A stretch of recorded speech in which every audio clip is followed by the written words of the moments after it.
Hello guys, this is your friend Saiyan Nexus Audio Fanfic and we are back in new fanfic. What if future Trunks was born a girl? Dragon Ball Z Alternate Timeline Part 1.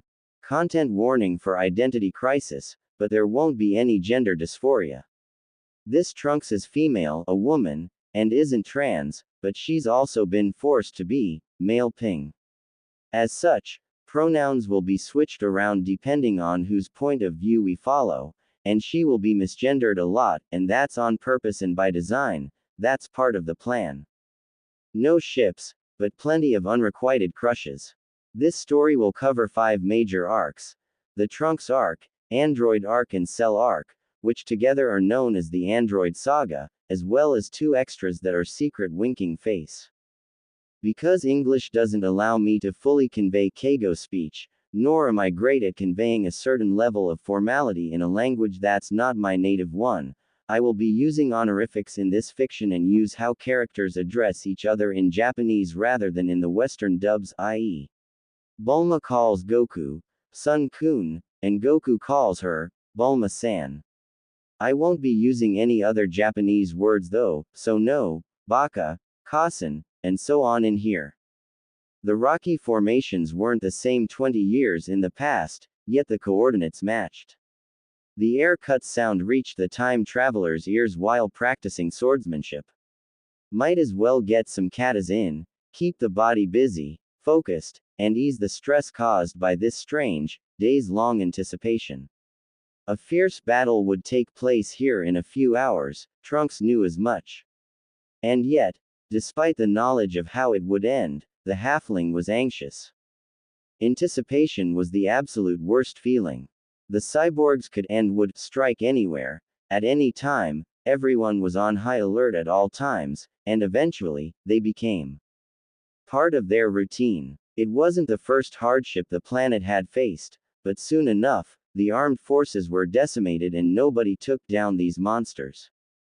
The king hadn't been able to locate the young boy who saved them from Piccolo Daimao, and the alien menace who destroyed parts of East City, Nappa and Vegeta, vanished after their initial strike. So people started to live again, so to speak, and listen to the radio to salvage what could be salvaged. Cyborg drills were taught, some even denied their existence.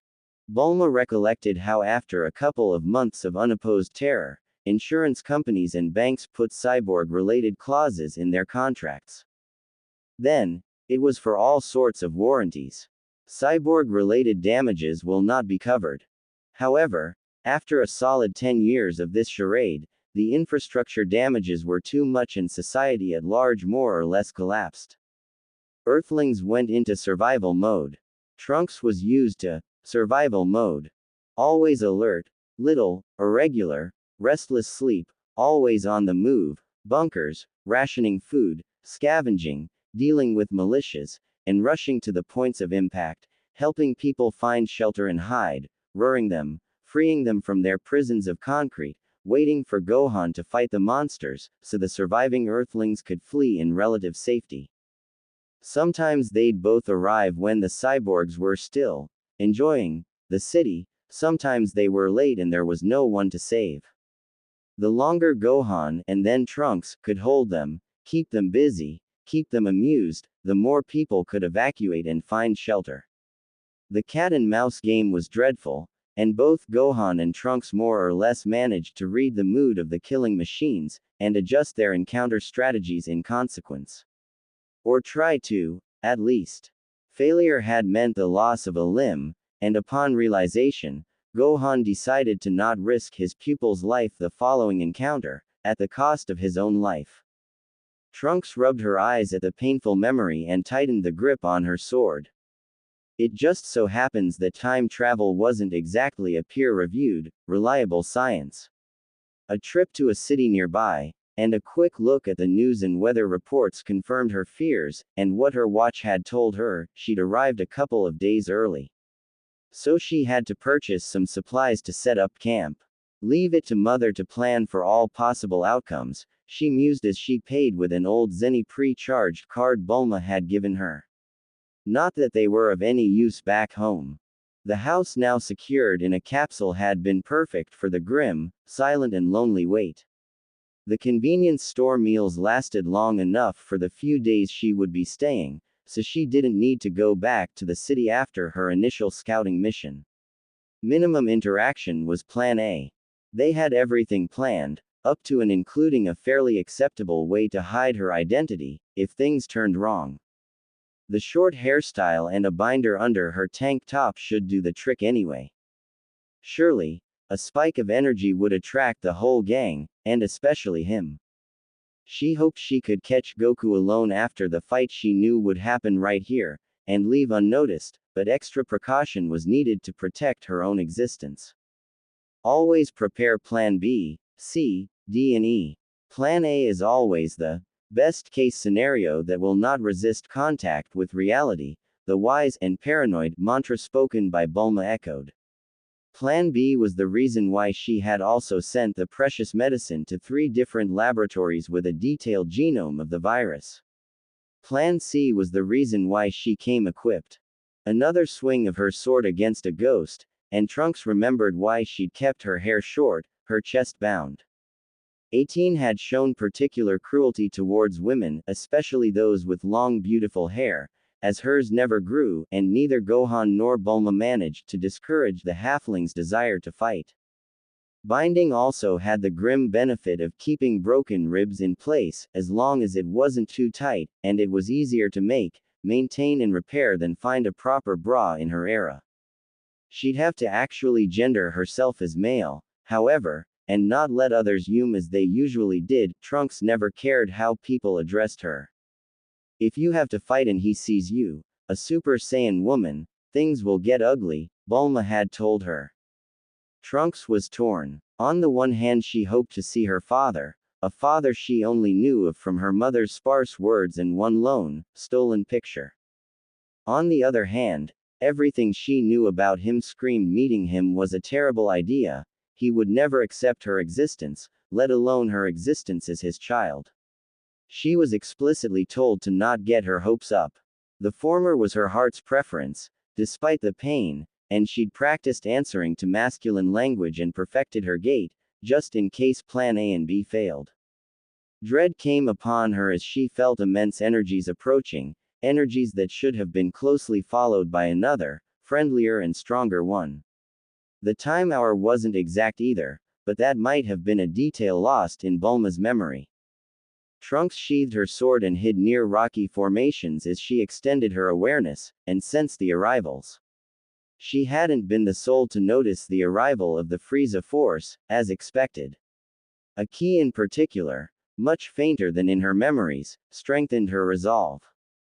Trunks had arrived a couple of days earlier than planned, but it was for the best, as Frieza, his father and their forces arrived hours before anticipated.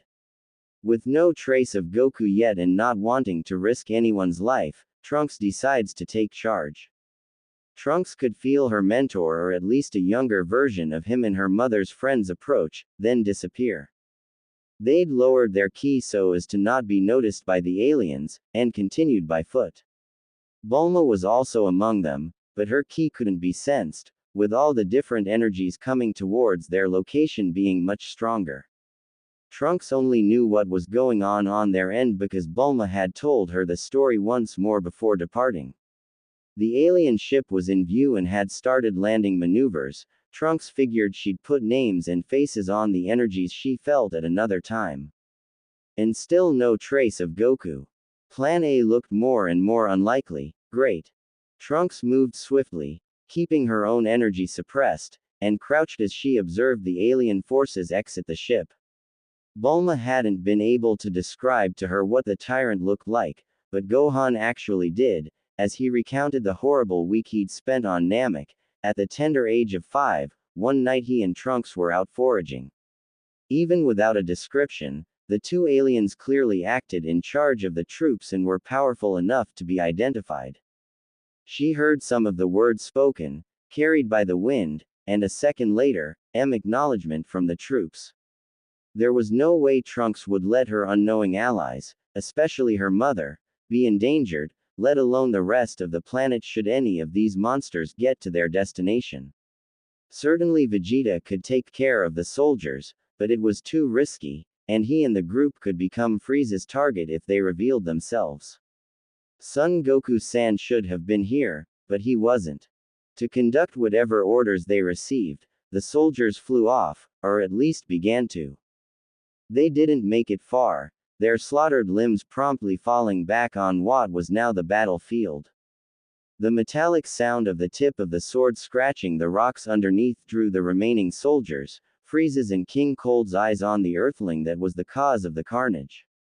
Trunks faced them with a blank expression, knowing she was as strong as Goku was at the time, if not more so, and while their power was impressive, hers was much more so.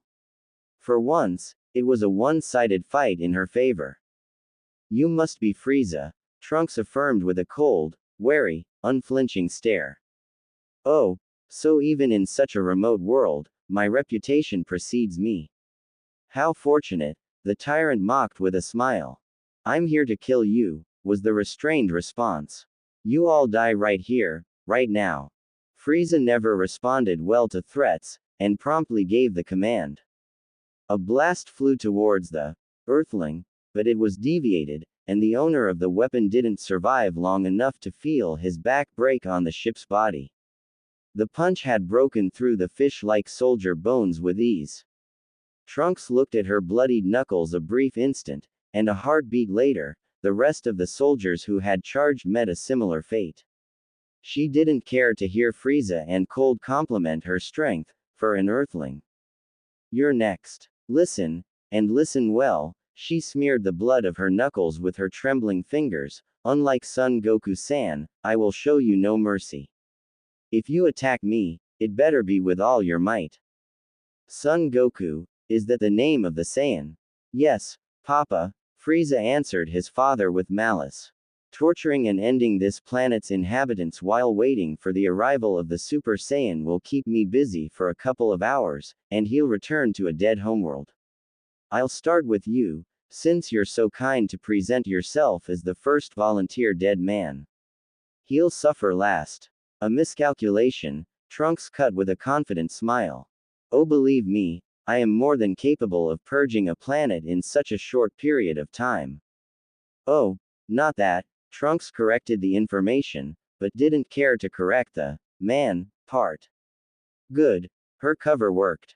I meant the part where there is only one Super Saiyan. They had their chance, but they had decided to talk instead. Their funeral. As she started to build power, conjuring the horrors of her world, eyes locked with her enemies, Trunks traded caution in favor of raw power and brutality.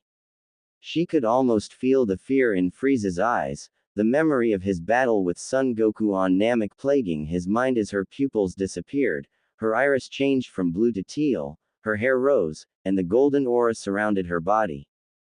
It's the same eyes. Frieza spoke in realization. This Earthling wasn't bluffing. I told you, you die right here, right now. The growled threat was cold, tired, bored even. Frieza immediately retaliated with an energy blast in her direction which exploded and alerted the others that the battle had begun. Something in Trunks wanted to feed off the fear she'd caused by transforming, to make them suffer, especially because of the nightmares the tyrant had caused to her mentor, to a father she never knew, both of whom were nearby. The Super Saiyan transformation was thirsty for blood and destruction, the longer and more painful, the better. Everyone was approaching, their kiss rising in response to the fight that had started. She knew she needed to be fast if she wanted to salvage any hopes of disappearing before they saw her. The smoke on her previous position slowly cleared, revealing her absence, and she heard King Cold's laugh at her apparent demise. If that's coming at full force, and if that is what scared Father and Gohan-san, I'm disappointed. The invasive thought was ignored. She charged her ki and placed her hands in front of her, looking through the diamond formed by her indexes and thumbs, and shot towards the pair of aliens. The pair split and jumped out of the way as they felt the blast coming their way. This was the opportunity she was looking to create with her attack, and a moment later she fell on King Cold, sword held firmly above her. She sliced straight through him. And again. And a couple of other times, for good measure. Fried bacon strips would be nice. Cold's body was blasted, leaving nothing but dust in the wind and the smell of burnt flesh and armor. Her teal eyes never left Frieza's red ones all throughout the brutal execution, and the halfling could taste the fear irradiating from her enemy. She charged him with a roar, her sword held back in her right hand, and her left arm front. Frieza's hand met her forearm to stop the charge, but the strength behind was too much, and they crashed down further away from the ship's landing site.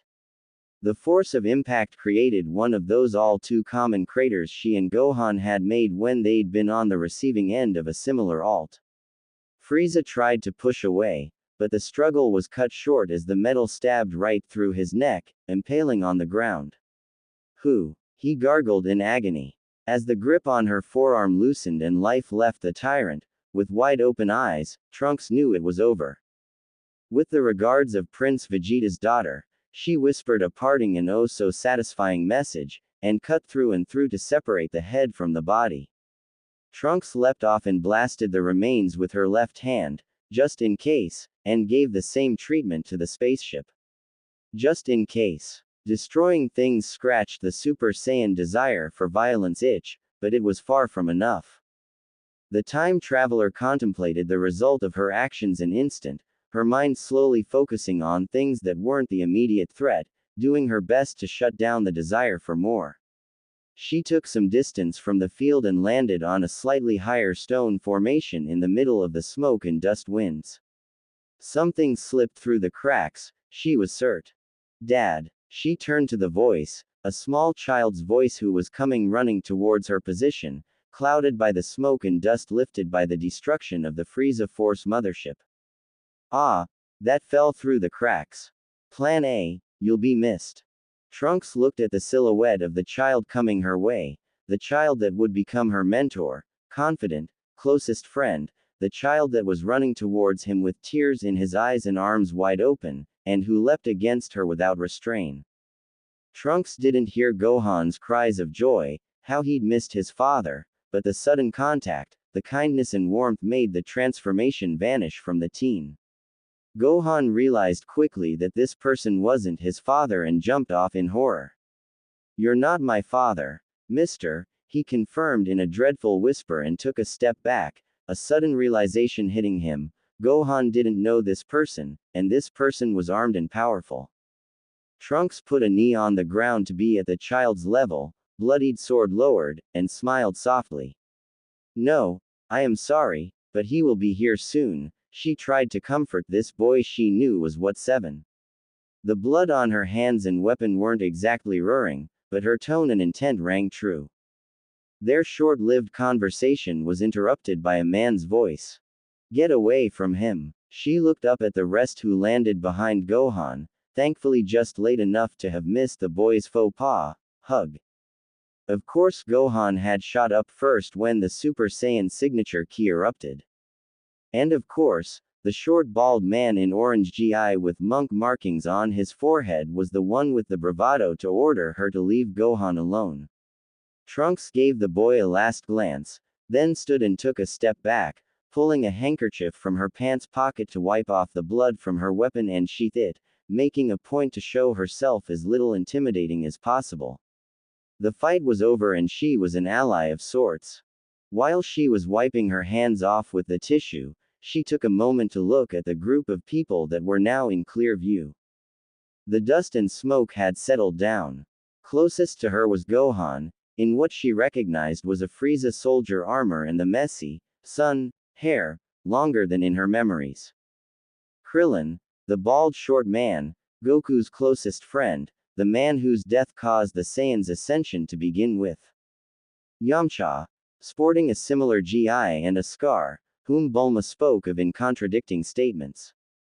Puer, a shapeshifter cat who flew near them. Piccolo, the tall and imposing green alien with a turban, a cape and a purple GI.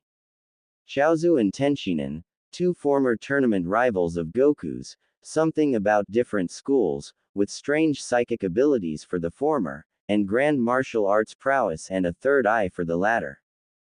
Bulma, with a fresh blue permed mane and curious, lively blue eyes. Her future version never took the time to take care of her hair. Thankx hoped this version would never grow stress white hairs as her own mother did. With that hair, Bulma was as tall as Thankx, and the time traveler had to repress a smile at the observation. And finally, the ball of aggressivity sporting civilian clothes, she'd seen that pink shirt before.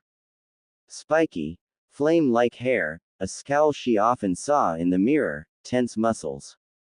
Without his hair, he was shorter than her. They all looked back at Thankx, and saw a teenager with light, short-curtain unkempt lavender hair, wary and jaded blue eyes, a capsule corp denim jacket perhaps a size too big, thick black tank top, gray baggy pants with a few pockets and muted yellow flat boots. Calloused hands and a fairly lean but fit physique, and the sword on her back completed the arguably less than fashionable look. Son Goku-san will be arriving in a couple of hours, according to my intel. She gestured vaguely at the ship's remains to indicate that it was the source of her information, and put the stained tissue back into her pocket. She then fixed her jacket, dusted off and tried her best to contain her nerves. She checked her watch to confirm the time frame. 3 hours or so, she added and pulled a capsule holder from her jacket pocket, taking one and tossing it.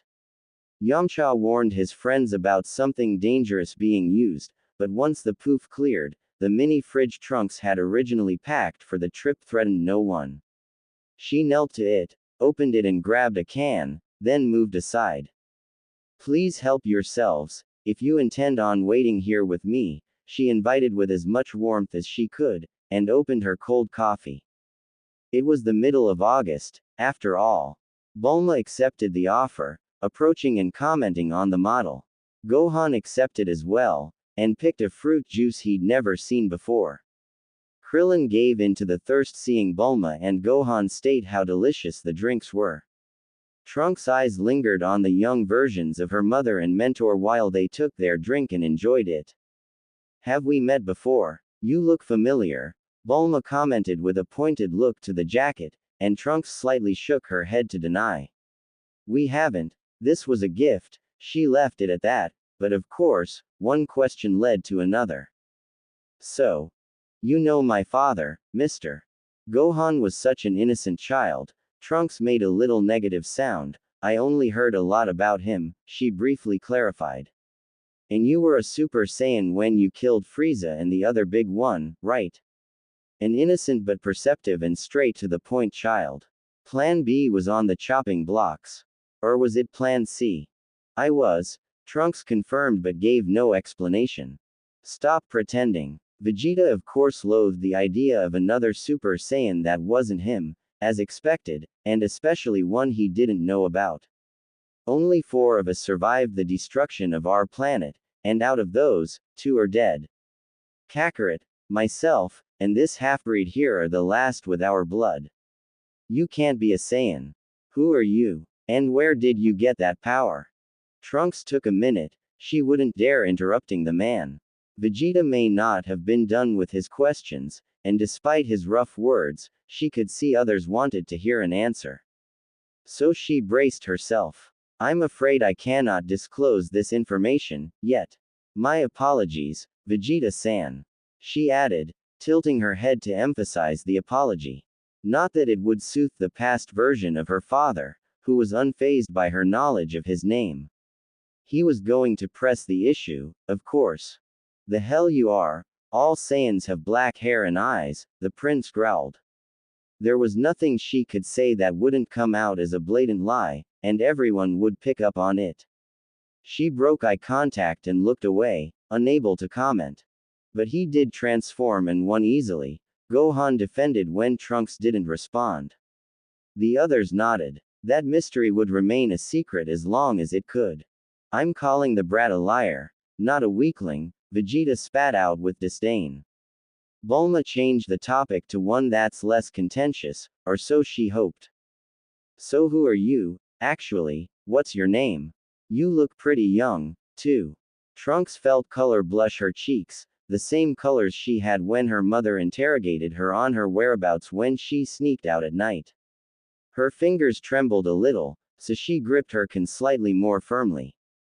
I cannot give you my name, Bulma-san, but she paused for an instant to consider the time flow at home instead of the actual date, and added with a warmer smile, a facade of sorts to soothe everyone's curiosity, a truth that could be shared without consequences. I will be turning 17 in a few weeks. Her age didn't matter in the grand scheme of things, considering her circumstances. Even your name's a secret?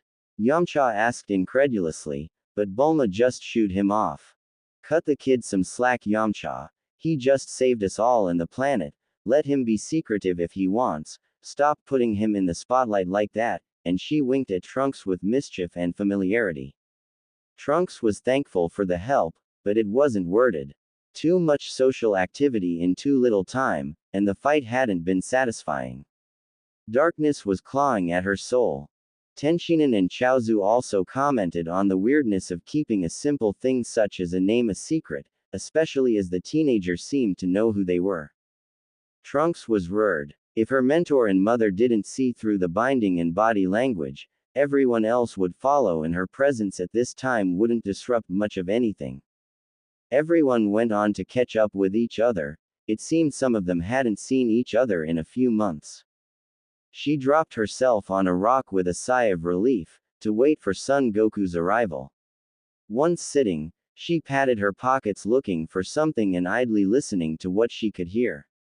Gohan asking Piccolo why he hadn't joined the Namekians, the mention of training and the time elapsed, Chaozu asking if he could take a drink as well, to which Trunks said, "Please do so, please help yourself," glancing at the others so they knew they didn't need to ask. Trunks couldn't help but look at the strange team of fighters more or less surrounding her, taking note of their closeness and interactions. She'd heard so many distorted stories from her mother and her mentor. Vegeta, like her, sat on a rock, and stared daggers through her. And like her, he stayed alone. She spared him a few curious glances. Mother did say he looked lonely. Vegeta barked something about his appearance not being something interesting to look at, as clearly Trunks already knew who he was. Trunks promptly looked away, apologized and finished her drink. Whatever she was looking for in her pockets was promptly forgotten about. Piccolo had his back turned to the group and was surveying the horizon and the battlefield instead. He'd find out more about this kid from what the combat than he could learn from talking. Gohan left him after their brief chat and instead approached the strange teenager. The gang waited for Goku patiently, and it became clear Trunks knew who all of them were, but they know nothing of the time traveler. Gohan decided to chat with the teenager and apologize for a previous awkward encounter. Trunks watched the young boy approach. She put on her kindest, most comforting smile. Her heart couldn't bring itself to refuse him. And yet, deep down, she knew she shouldn't fraternize. She died inside as the memory of his future counterpart's death came to her mind. And his shy, embered demeanor. She could only guess why he was approaching, as their first interaction was still on both their minds. Mr. Gohan-san, yes, I'm just a child, mister. You don't need to be so formal towards me, Gohan mumbled, embered by the reverence the teenager showed. He was used to Chan and Kun, but San was a first. It was jarring for the young boy. My mother would have my head if I discarded formalities, Trunks half lied, and disintegrated the empty can in her right hand. Truth is, Bulma didn't raise her with formalities as a focus, but would break her spine if her identity was compromised. That involved fraternizing with the past version of her gang. Gohan finally stated the reason why he'd approached in the first place. I wanted to say I'm sorry for jumping at you like that. Before, I thought you were.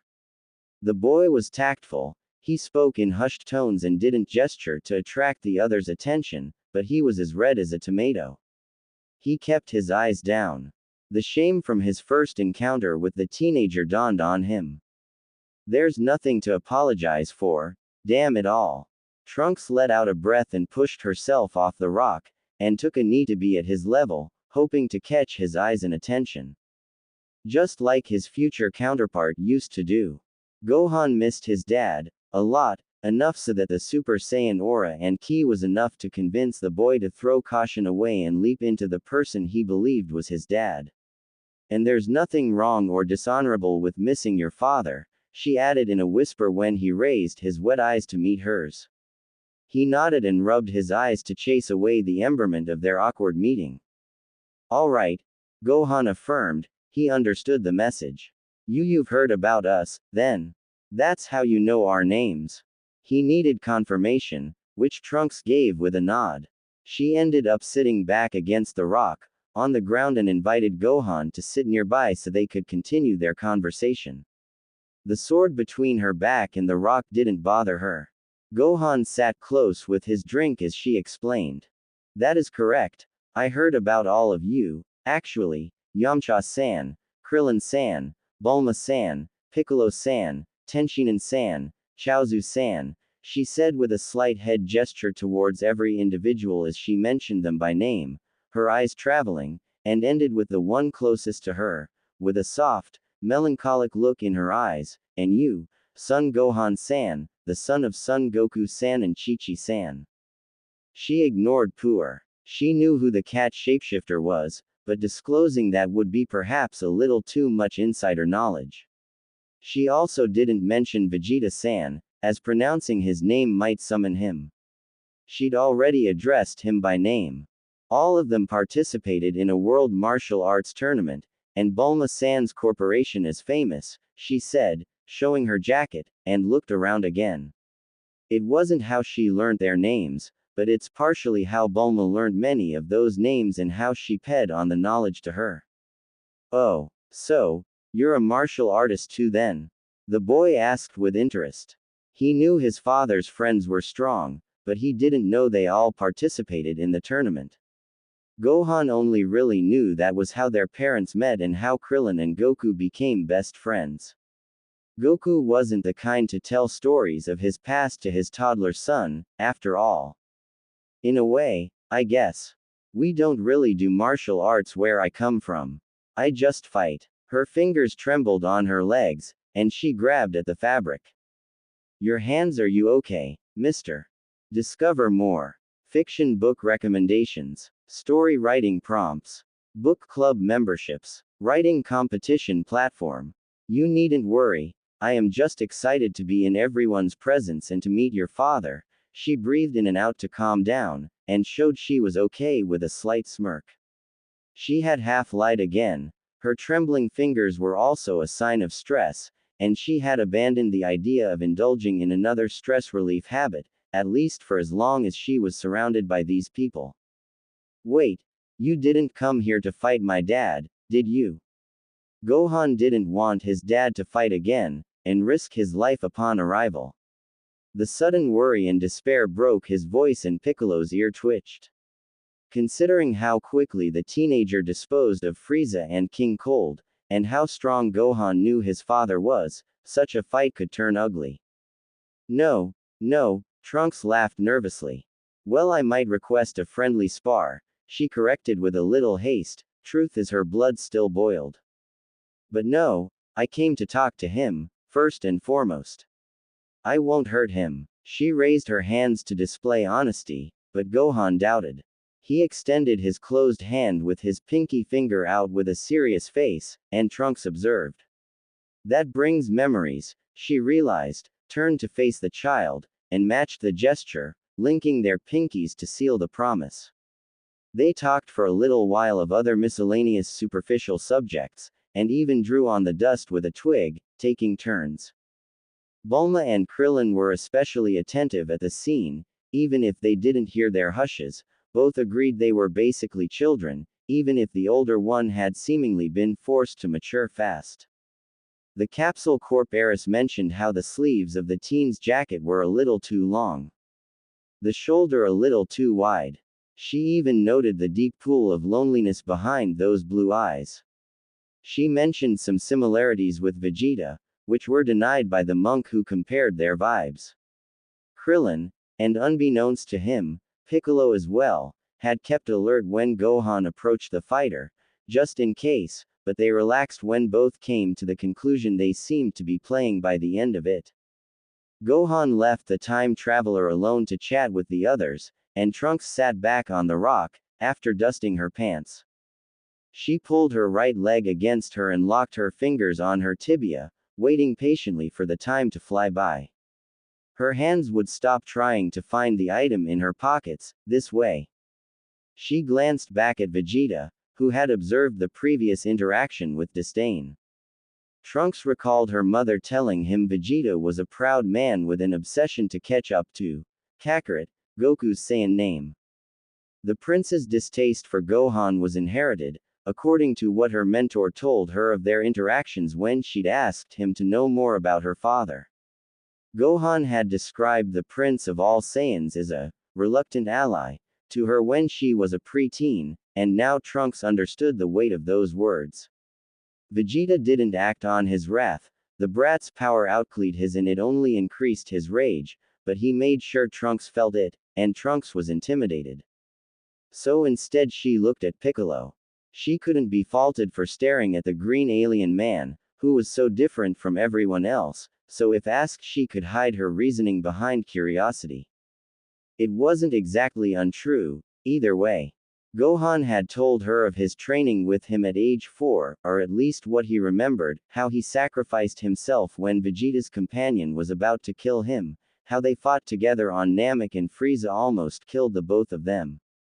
Gohan admired his childhood mentor, and as a child, Trunks admired Gohan the exact same way. Still did, actually. Gohan never talked about how he survived after all of these warriors perished to the cyborgs. With older eyes and a more mature mind, she could finally piece things together. Piccolo had most certainly protected Gohan at the cost of his own life, removing the then 9-year-old from battle some way or another.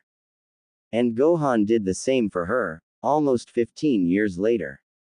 And if the cycle of death was any indicator, Trunks could place a reasonable bet that it was Piccolo's death which pushed Gohan to transform for the first time. "I'm here to change that," her inner voice murmured, and she eventually saw his eyes. He'd noticed for a while she was looking at him, but she didn't shy away. The Namekian turned to fully face the teenager, expectant, gaze matching. A million ideas rushed to her mind, about what to ask, what to say, and Trunks was stuck in the decision process. Piccolo eventually made the decision for her. "Kid, want to spar?" Not satisfied with the few answers the teenager gave the gang, Piccolo took it upon himself to ask for a spar. Fists don't lie, after all. "Kid, want to spar?" Yamcha and Krillin choked on their drink. Gohan voiced a worried protest at the idea. Vegeta scoffed and Trunks just blinked in disbelief at the Namekian's words at his offer. Request. Her Gohan never mentioned his mentor's voice, but somehow it sounded exactly like she expected it to sound. Deep, distant, restrained, determined. He's waiting for an answer. She blinked again and nodded, unlocking her fingers to free her leg and stand. She unclipped her sword and left it on the rock, figuring a spar wouldn't require the use of her weapon. That was as much an agreement as he expected, so Piccolo took off slowly and landed down on the battlefield. Trunks landed nearby, then looked up at the rest who had gathered on the cliff to watch the match. Even Vegeta. Shit. Should have refused. Plan E. A loud thud forced her eyes back to her opponent. He'd removed cape and turban. Weighted clothing, from the sound of it. Nobody mentioned the antennae to her. Bulma and Gohan had mentioned he was tall, but not my height and a half tall. Trunks removed her jacket, loosely folded it and put it down far behind. Better not endanger the precious cargo in combat. She walked back to face the Namekian. Her Gohan had told her how much of a tactician Piccolo truly was. Trunks had wanted to say she wouldn't transform, that it was a friendly spar, but she realized Piccolo knew already.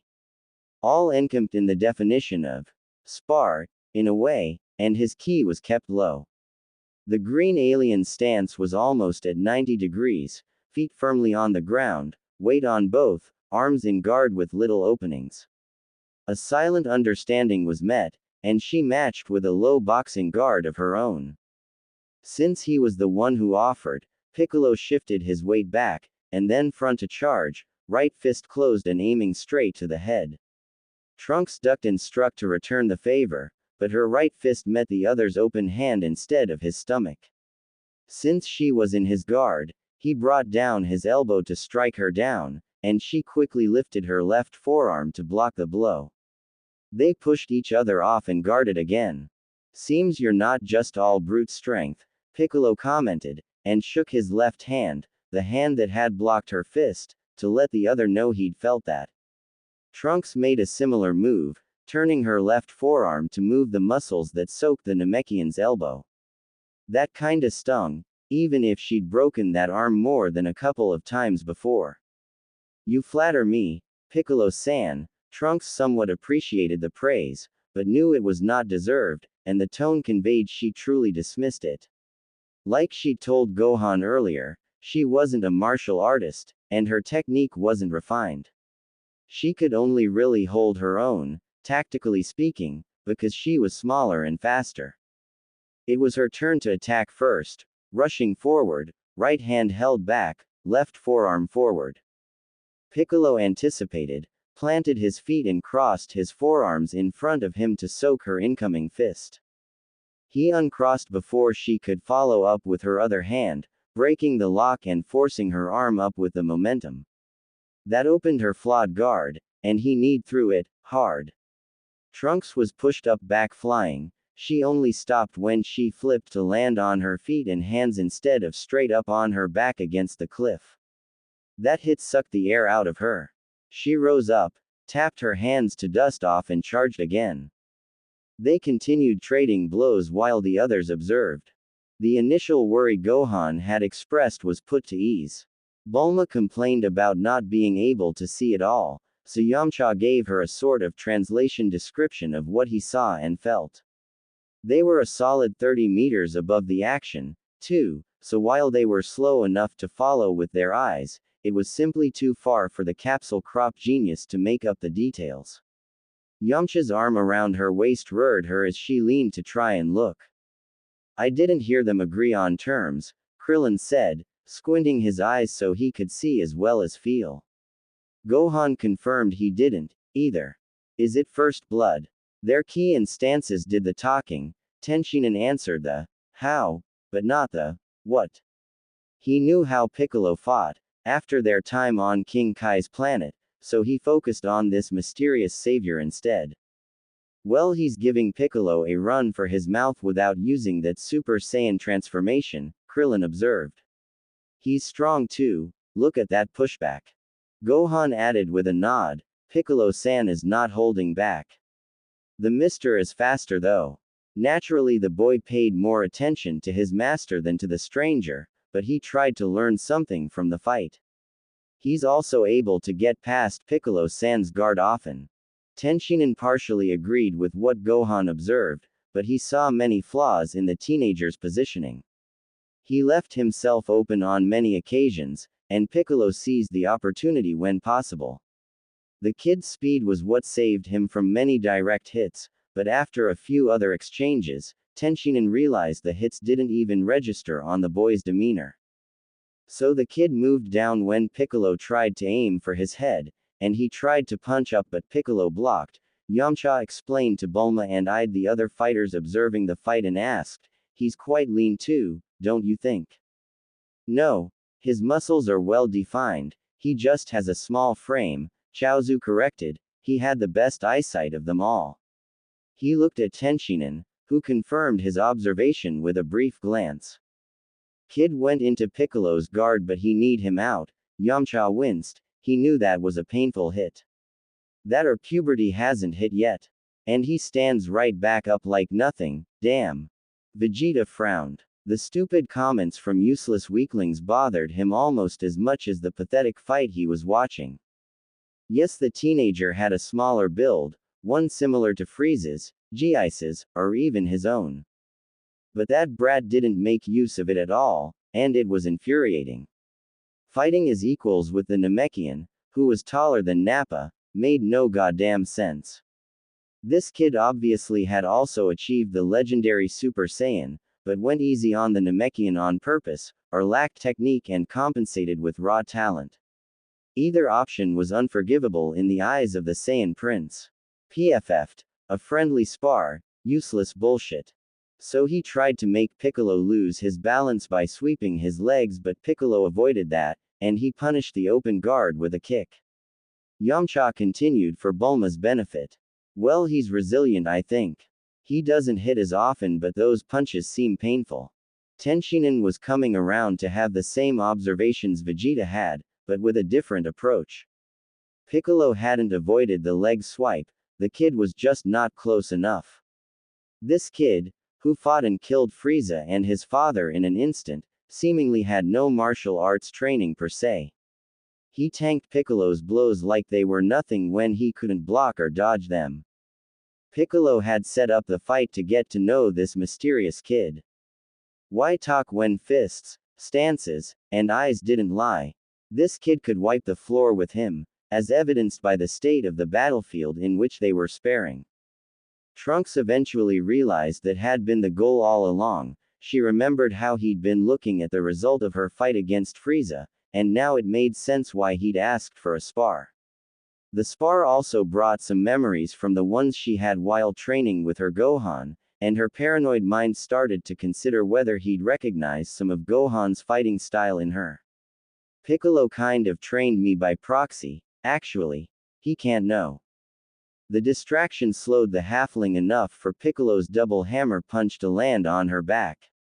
Something faintly cracked, and Trunks' eyes flashed teal a split second. She phased right under him, her right elbow deep into his sternum, her left hand pushing on her right fist to give it extra strength. The Namekian spat blood and Trunks leapt away. Piccolo growled at the pain, and regenerated the shattered bones. Tough little shit, aren't you? He half complimented, half insulted, wiping the blood off his lips. You are tough yourself, Piccolo-san, Trunks retorted with a forced smile, properly standing with no stance. I forfeit. I can't match your skill, she added while vaguely arranging her hair back into a side part. It'd be bad if he cracked the binder again. It's not like she could repair it or change. Thankfully it didn't move, so the crack was only superficial. She took a look at the scratches on her arms. Piccolo's talons were no joke. Accidentally killing Piccolo because he awoke my thirst for blood wasn't part of the what could go wrong list. Piccolo frowned but agreed to call it quits. He didn't get enough intel from this short spar, but it was better to stop there than risk serious injury. He watched the teen walk back to retrieve the jacket, so clearly the crack he felt under his hands was neither the spine or the ribs. The kid also showed no discomfort putting back on the garment. I'll join you shortly. Gimme a minute, Trunks casually said to the Namekian, in a much more friendly manner than she'd spoken before. He observed a gesture the teen had done before, patting pants pockets. She pulled out a small box, opened it, took a small white straw-like object from it, putting one end between her lips and burning the other end. Piccolo had no idea what this kid was doing, but he retrieved his weighted clothes and joined the others with a leap. The stress relief nasty habit won. Her mother disapproved, despite indulging in it herself, but there was no stopping her once the teenager growled it dulled the smell of death. Smoking is bad, kids. Toriyama often self-inserts his own nasty habit in his manga and illustrations. I'm using it for a narrative purpose and it's meant to be a bad thing, so please don't romanticize it. Trunks arc. Aftermath. The spar with Piccolo had been a ploy to know more about the teenager, and she fell for it. She forfeited before things got serious. Now to deal with the consequences. Are you alright, Piccolo-san? Gohan had seen the last blow the Namekian took, and felt the brief peak in ki in the opponent. He could visualize how much it must have hurt. Piccolo let out a brief grunt to his pupil's question as he landed and crossed his arms. More sociable fighters expected him to say something, anything about the spar, but he wasn't about to volunteer the information. These people weren't his friends. Bulma pointed down as she recognized gestures she'd seen 1,000 times at home. Is he smoking? He's smoking. You're too young to be doing that, you're a child. She tried to get her own father to quit for ages. She fought Yamcha and demanded, "Fly me down there. I gotta give him an earful." Her boyfriend laughed nervously and refused, pulling her back away from the cliff. "You'll scold him when he comes back up here, okay, B?" While Yamcha was dealing with Bulma listing all of the harmful effects of smoking, the rest looked straight at Piccolo, expecting him to say something, but he didn't. Tenshinhan was the one to actually finally ask something that would give him some insight on the stranger. "Good spar. Decent. That meant anything and everything. That kid has experience fighting, didn't break eye contact and didn't flinch," he added. Piccolo thought what he said was no news to the experienced fighters, but he figured that was information Gohan could use. He'd berated the boy for losing sight of his opponent more than once. "You think he held back?" Krillin ventured a more contentious question. Piccolo didn't care to answer the idiotic question. Of course the teenager held back, he didn't transform. If it had been a real fight, the kid would have made quick work of him. Piccolo hadn't stopped training since their return from Namek, but there were stronger threats out there, and Sun still outclassed him.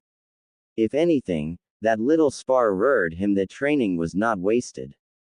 Gohan figured that talking to the teenager would give him more information, especially as he was alone down there and they'd already somewhat bonded. He took the teenager's sword and flew down the cliff. Trunks sat with crossed legs in the cliff's shade, looking at the carnage she'd left on the landscape. It was now a little similar to the landscape she saw in her time. She had her hands on her opposing elbows and her cigarette between her lips. Gohan touched ground nearby and a glance from Trunks accepted his presence, especially with the item he was carrying. The smoker used her left hand to hold the cigarette, and blew some smoke upwards. Gohan sat down near her like he had an hour ago, and handed her the sword. With a silent nod of gratitude she put the sword on her lap. She didn't inhale from the cigarette and put it back in between her index and major, on the opposing side from Gohan. She pointed up. "I heard Bulma-san's screams. If smoker Bulma was hard to handle when it came to that topic, non-smoker Bulma who saw a teenager smoking would be an absolute beast. Delaying that confrontation was a survival tactic. I wanted to finish this before going back. I can't imagine what my mother would say," Gohan wondered, but it couldn't be good. Trunks hid a smile by taking another dose of nicotine. "I'd take a beating from 18 over facing Chi-Chi, anytime. Say mister, did you hold back against Piccolo-san?" Gohan went straight to the point. "I didn't," Trunks answered honestly. "It would have been disrespectful to Piccolo-san if I had. I just didn't transform." She looked up and blew a circle with the smoke, noticing Piccolo near the cliff. The Namek was keeping an eye on them. The smoke dissipated in the warm summer wind. It wasn't about raw power but about endurance, speed, wits and technique. "Ah, I see. Did he hurt you?" "Not really, it's all superficial. I've had worse. From you, actually." Trunks rolled her left sleeve to show him some of the scratches. Gohan looked, somehow worried, but he also noticed older and deeper scars on her forearm and the state of her hands, small, thin, but muscular and somewhat hardened. He remembered his own training with Piccolo 2 years prior, but he hadn't retained scars from that period. Once he'd seen, Trunks took another dose of poison and pulled down the sleeve. "He's a good tactician and teacher," she added while blowing smoke upwards again, making brief eye contact with the man in question, still way above them. He might have had his back to the cliff, but his head was turned enough so he'd have an eye on the 2 children below. This spar confirmed what little she knew of the Namekian. Gohan felt a sudden urge of pride, he was so happy to be Piccolo's pupil, and he agreed with the statement with stars in his eyes and an furtive nod. They'd not really trained since their return from Namek, but Gohan hoped his dad and mentor would spend time together. So, He's got better endurance, and you've got better speed. Gohan went back to what sparring tested and took an educated guess. Trunks disagreed with a slight head shake. She'd feel offended if she knew any better. No, I bested him in both those areas. Piccolo-san is smarter and more experienced, his technique was more refined than mine. Trunks figured Piccolo would tell him anyway, so she wasn't worried about explaining it to Gohan. I forfeited because I got distracted and lost my cool, she admitted with a defeated sigh. She took a last drag and blew the smoke before disintegrating the butt. Distracted? Gohan inquired, searching in her eyes for what that meant. Trunks took the sword in her hands, and stood, clipping it back in place, and looked back at Gohan, who stood after her. Her Gohan would have known, but this young boy couldn't. I caught on to the reason why he asked me to spar. Trunks had failed to see Piccolo's trap until it was too late. She didn't elaborate, she wasn't certain, her paranoid mind often went overboard with people's intentions, and she figured Gohan would ask his mentor later. Above, Vegeta looked at the horizon, the remains of the battlefield, the burning remains of the spaceship. He pushed the existence of this other Super Saiyan who isn't me out of his mind and mulled over a fact that got under his skin. He spent his whole life under Frieza's orders, getting stronger and planning for a way to revolt and kill the bastard. He'd even entrusted that mission to Kakarot on his deathbed, well, death ground. That was infuriating enough on its own, but over a year later, he found out Kakarot failed, Frieza was still alive and coming to Earth. And what made it worse is that he knew he couldn't do anything to the tyrant, at least not face to face. And he came with King Cold, to top it all off, so whatever strategy he could think of went out of the window. Vegeta had trained relentlessly on the Capsule Corp grounds ever since their return from Namek to catch up to the 3rd CL, but it wasn't enough. And out of nowhere this god-forsaken brat shows up and deals with the threat like if they were mosquitoes, what the hell? He knew he owed the kid for avenging his entire species, but it was overshadowed by his self-hatred. Livid. Vegeta was livid. He found solace in the fact that the kid's existence proved the legend was not a one-person thing. He'd obtain that power, and then he'd kill them all. Tenshinhan didn't know exactly what to make of this whole situation. How did the kid know about Goku's arrival? He'd implied he knew from Frieza, but he looked like an Earthling. His clothes were, at least. His weapon, perhaps not. His spar with Piccolo was a puzzle piece he couldn't link to anything else. His silent conversation with Chaozu over the teenager's hardened body as well as Piccolo's meant that he has experience fighting made him consider the teenager may have been a sort of child soldier. Tenshinhan also concluded the kid had probably been through hell and back. Bones hardened by microcracks, unbothered by quite a beating, judging from Chaozu's information and his tanking of Piccolo's hits. Trunks hovered back up, closely followed by Gohan. Don't you think you're getting away with smoking at 16, young man? Bulma wasn't going to forget what she saw and approached the teenager with determination. Gohan went to Piccolo's side quickly, not wanting to be caught in the middle of any of that. The Z fighters knew better than to get in Bulma's way, too. Trunks looked at the past version of her mother in disbelief. She reached and grabbed Trunks' ear, much to her shock. Not that Bulma would do that, but that this Bulma would. And she pulled on the ear. You can't go around giving Gohan-kun such a bad example. Now you're going to give me those right now and I might not tell your parents. Bulma was having none of this kid smoking. Trunks only flinched out of habit, but once the shock wore off and her mind confirmed this woman was not in fact her mother, she took Bulma's hand and forced her to let go. She even lost her smile to make a point. The teenager was still a stranger, and a powerful one, so they got alerted by the sudden change of mood. Trunks pulled the hand down slowly but firmly, making sure she wasn't hurting the past version of her mother. Bulma-san, while I understand your concern, she breathed low and narrowed her eyes to stare in the blue ones she inherited, what I do to my own body is none of your business. Color drained from Bulma's face, and she tried to pull away, unsure if the teenager would let her go. The instant a muscle pulled to escape the grip loosened and Trunks' gaze softened. Bulma walked back and promptly shook the fear away, stood tall, crossed her arms and, geez. Instead, walking away back to her boyfriend and giving him an earful for not backing her up. Nothing could traumatize the brief genius after all. Vegeta had been living with her for over a year already, so threats were basically normal communication. Trunks apologized mentally, her eyes following the other woman, and put back on a kinder smile, until the bip of her watch caught her and everyone else's attention. She turned off the alarm. Sun-san should arrive any moment now, she declared with a brighter smile. She went to put back the mini fridge into a capsule and put it away in its case, while the rest looked up, scouting the skies for the ship. It didn't take long for the prediction to be confirmed, as they felt Goku's signature key. Gohan exclaimed it was him, finally he'd see his dad again. Soon the space pod flew into the atmosphere, catching everyone's eye, and it crashed a few miles away into a rocky formation. Yamcha took Bulma against him when they all flew over to meet their missing friend.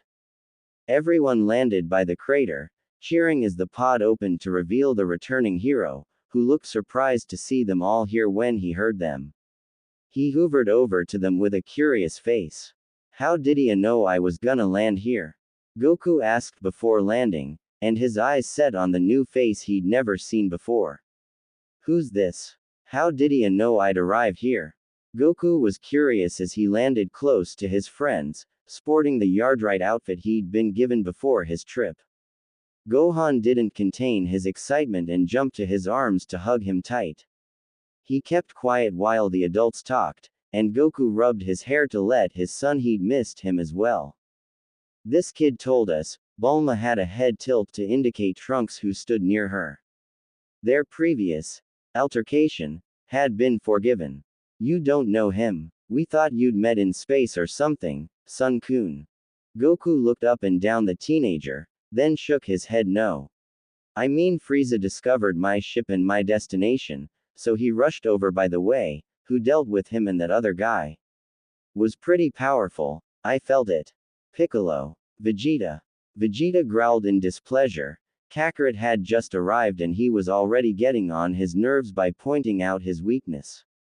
Piccolo denied as well. This kid did it, as a Super Saiyan as well. Goku let out a gasp, and he put down Gohan. A Super Saiyan? Really? Didn't know there were others left. Really? Trunks felt somehow uncomfortable with the sheer excitement the man irradiated. She tensed as Goku approached her to have a closer look, and tried to keep cool when the other looked at her like she was some sort of exciting toy. You're that strong. That's amazing. And you're so young too. Ooh. Really? Vegeta snarled. It's a lie. There's no other Saiyan left but you and me, and this brat doesn't even have black hair. But he did transform. Gohan protested Vegeta's observation once more. Goku let the whole ordeal roll off his back. Who cares about hair? He's a Super Saiyan, that's so cool. And I gotta thank you for that then, Goku said and gave Trunks a firm pat on the shoulder which only made her acknowledge the gratitude with a stiff nod. History's greatest hero just acknowledged her and was way too close. She recognized elements of Gohan's face on the man, as well as his height. The wild sun mane was almost surreal. Geez Sun-kun, so carefree. Sun-san, if you don't mind, I would like. Trunks eventually said while pointing elsewhere, matching his eyes a moment to show she meant business. Goku put on a serious face, and agreed. Trunks leapt on the other side of the crater created by the landing pod, figuring it was far enough, and Goku followed after saying it'd be a minute when the others protested about not being able to listen. When Goku landed in front of her, he spoke first. Really thanks for that. I sorta should've finished the job on Namek, bad call on my end, he scratched the ground with his foot. It's nothing, they arrived earlier than expected, so I more or less took your place. You would have won easily, Trunks smiled, a mask to hide how problematic Plan A's demise had been in her mind, but no use crying over it now. I didn't catch your name by the way. I haven't disclosed that information. I will explain the reason, but first tell me, Sun-san, are you able to summon the Super Saiyan transformation at will? Yup. Took me a while to get a hang of it, but now I can. Goku grinned with confidence. Goku accepted the request, closed his fists, tensed his muscles, and with a low asu, the power enveloped him, the gold settled on his hair, the green on his eyes, and she could taste his power up close. Trunks looked at this new Goku with mixed emotions, awe, because the man was truly something, nostalgia because she saw Gohan through his father, Gohan who had died over 3 years prior from her point of view, sorrow, as soon a simple thing as a virus would strike this man down. Is this what you expected? Goku asked as he saw the other observing him, and Trunks acquiesced, closing her own fist slowly. It's uncanny how similar. How similar he is to Gohan. Trunks didn't finish the trembling sentence, and instead summoned her own power with a frown at the painful memories the transformation needed. We really do look alike, Goku remarked with a surprised expression. That's neat. Trunks whispered an apology, and the next instant her sword was in front of Goku's face, who didn't even move an inch. Why didn't you move? Trunks looked straight at the older man, baffled. Knew you'd stop, came the matter-of-fact answer. Trunks let her sword down, then pulled it back behind her with a smile. All right, I won't stop next then, the nerves of steel of this man. Goku charged his energy in his hand, ready to show what he was capable of, excited to test himself against another Super Saiyan. The others saw Goku transforming, then Trunks, and then Trunks suddenly attacked their friend. What the hell? Wait. Why's he attacking Goku all of the sudden? Yamcha frowned. It's a spar, Gohan added. He knew that's why Trunks had asked to talk to Goku far off. He wasn't worried, the teen seemed nice, and he pinky promised. Piccolo confirmed his pupil's words and narrowed his eyes on the exchange. He could hear them, but now he was interested in seeing how far ahead Goku truly was. Vegeta now had a proper display of the Super Saiyan power, so he was attentive as well. No wonder he was able to defeat Frieza on Namek. He fully ignored the others' comments about how indeed, the kid wasn't lying, and was a Super Saiyan, which implied being Saiyan. Vegeta still didn't believe it, even despite the evidence, because this kid's eyes had no pride.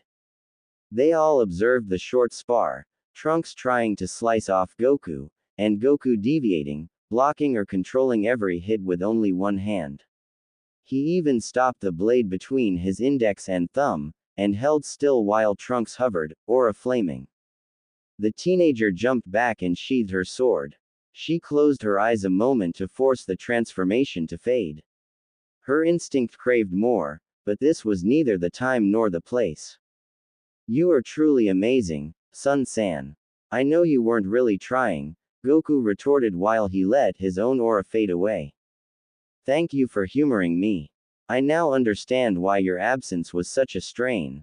Vegeta-san is right, there aren't any Saiyans other than yourself, him, and Gohan-san, that I know of. Trunks explained and spared a glance in the group's direction. If I am what I am, it is because he is my father. Goku stared wide-eyed at the revelation. Vegeta's a daddy. Wait. How old? Trunks shook her head softly and put her hands in her pockets. Or rather, he will be. I am not from this era. I arrived here aboard a time machine. From this day onward, I should be born in a little over 2 years. It may seem unbelievable, but that is simply the truth. Goku, lost at the implications, tried to rephrase and see if he got everything. So, you're Vegeta's lil baby, but that baby doesn't exist yet, 'cause you're from the future. Vegeta's lil baby. Trunks' soul left her body at the rephrasing, considering what she witnessed of her father over the last 3 hours and what little information she had obtained from Gohan and Bulma in her own world. Goku had a way with words, and he expected her to confirm whether he understood correctly. She nodded to approve of the information, even if the wording was dicey. Yes, that is correct. It is the reason I cannot disclose my name. My identity, my existence in this dimension is at stake. Please address me as Torah from now on, and please keep my heritage a secret, else I may not exist. I came to warn you, all of you, about the threat that has been spreading in my world, but this is best shared with everyone. Goku agreed to keep the secret, and they came back to the team, who looked at them with a whole lot of questions and waited for the Saiyan duo to give an explanation. Trunks had rehearsed the conversation 1,000 times, memorized every piece of information her mother could cram into her. I would first like to apologize for my secrecy, but it is a necessity, and now that Son Goku-san is here and I've seen him for myself, I can explain. Please address me as Torah with the tiger symbol. It's an honor to make your acquaintance, she added, bowing slightly her head to the group. My presence in this dimension is an unbelievable prowess, she started, crossing her arms. She closed her eyes a moment, remembering what she needed to say, and reopened them with a look of hard determination and no smile. I come from a world that has succumbed to despair, death and blood. Desolate cities, bodies left to rot in the streets, civilians living in fear, armed militias claiming territories for their own survival, anarchy and crime rampant, all due to two unstoppable sadistic monsters. Vegeta-san, Yamcha-san, Krillin-san, Piccolo-san, Tenshinhan-san, Chaozu-san, she stated every name by looking at each individual. In 3 years' time, you die at their hands. And with Piccolo-san's death, the Dragon Balls disappear. Color drained from Yamcha's and Krillin's face first, Gohan realized why the teenager had a strange tone when they'd first spoken, and now understood, Trunks had actually learned about them from history books. No wonder his hands were shaking, he was talking about dead people. And Son Gohan-san, son of Son Goku-san and Chi-Chi-san, met a similar fate later. When she mentioned Gohan's name, her voice betrayed a little more sorrow. That is the future as it was written for Earth. It is my world, and that is what I came here to change with a time machine. The instant she took a moment to breathe, complaints and questions came flying. She lifted a hand to request silence to continue. Son Goku-san here will die prior to these events. In about 2 years' time he shall fall ill to a recently discovered deadly heart virus which will claim his life. As you know, the Dragon Balls do no work to bring back those who died of natural causes. My first mission is to prevent this untimely and dishonorable death. She reached into her jacket's front pocket, took out a small vial, and put it in Goku's hand.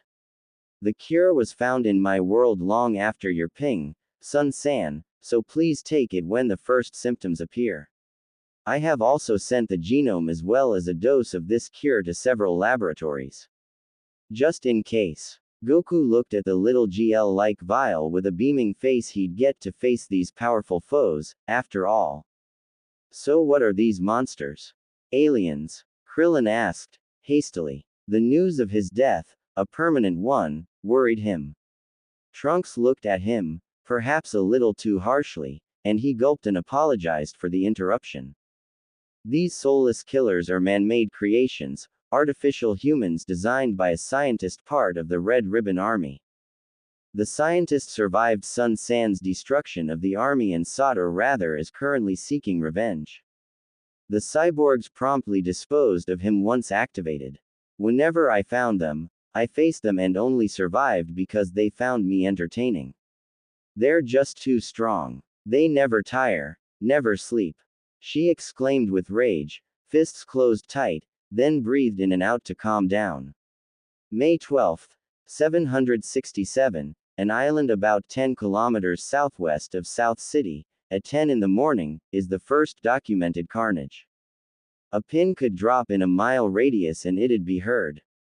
Goku held the cure firmly in his hand, and looked at the others.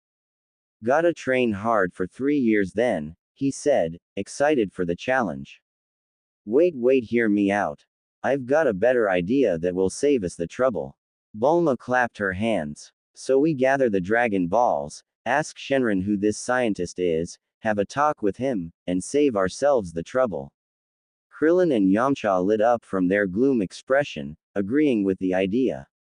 Trunks looked at the past version of her mother with kind eyes and felt sorry for the poor young woman. It was a good idea in theory. A good plan A. You do that and I'll kill you, woman.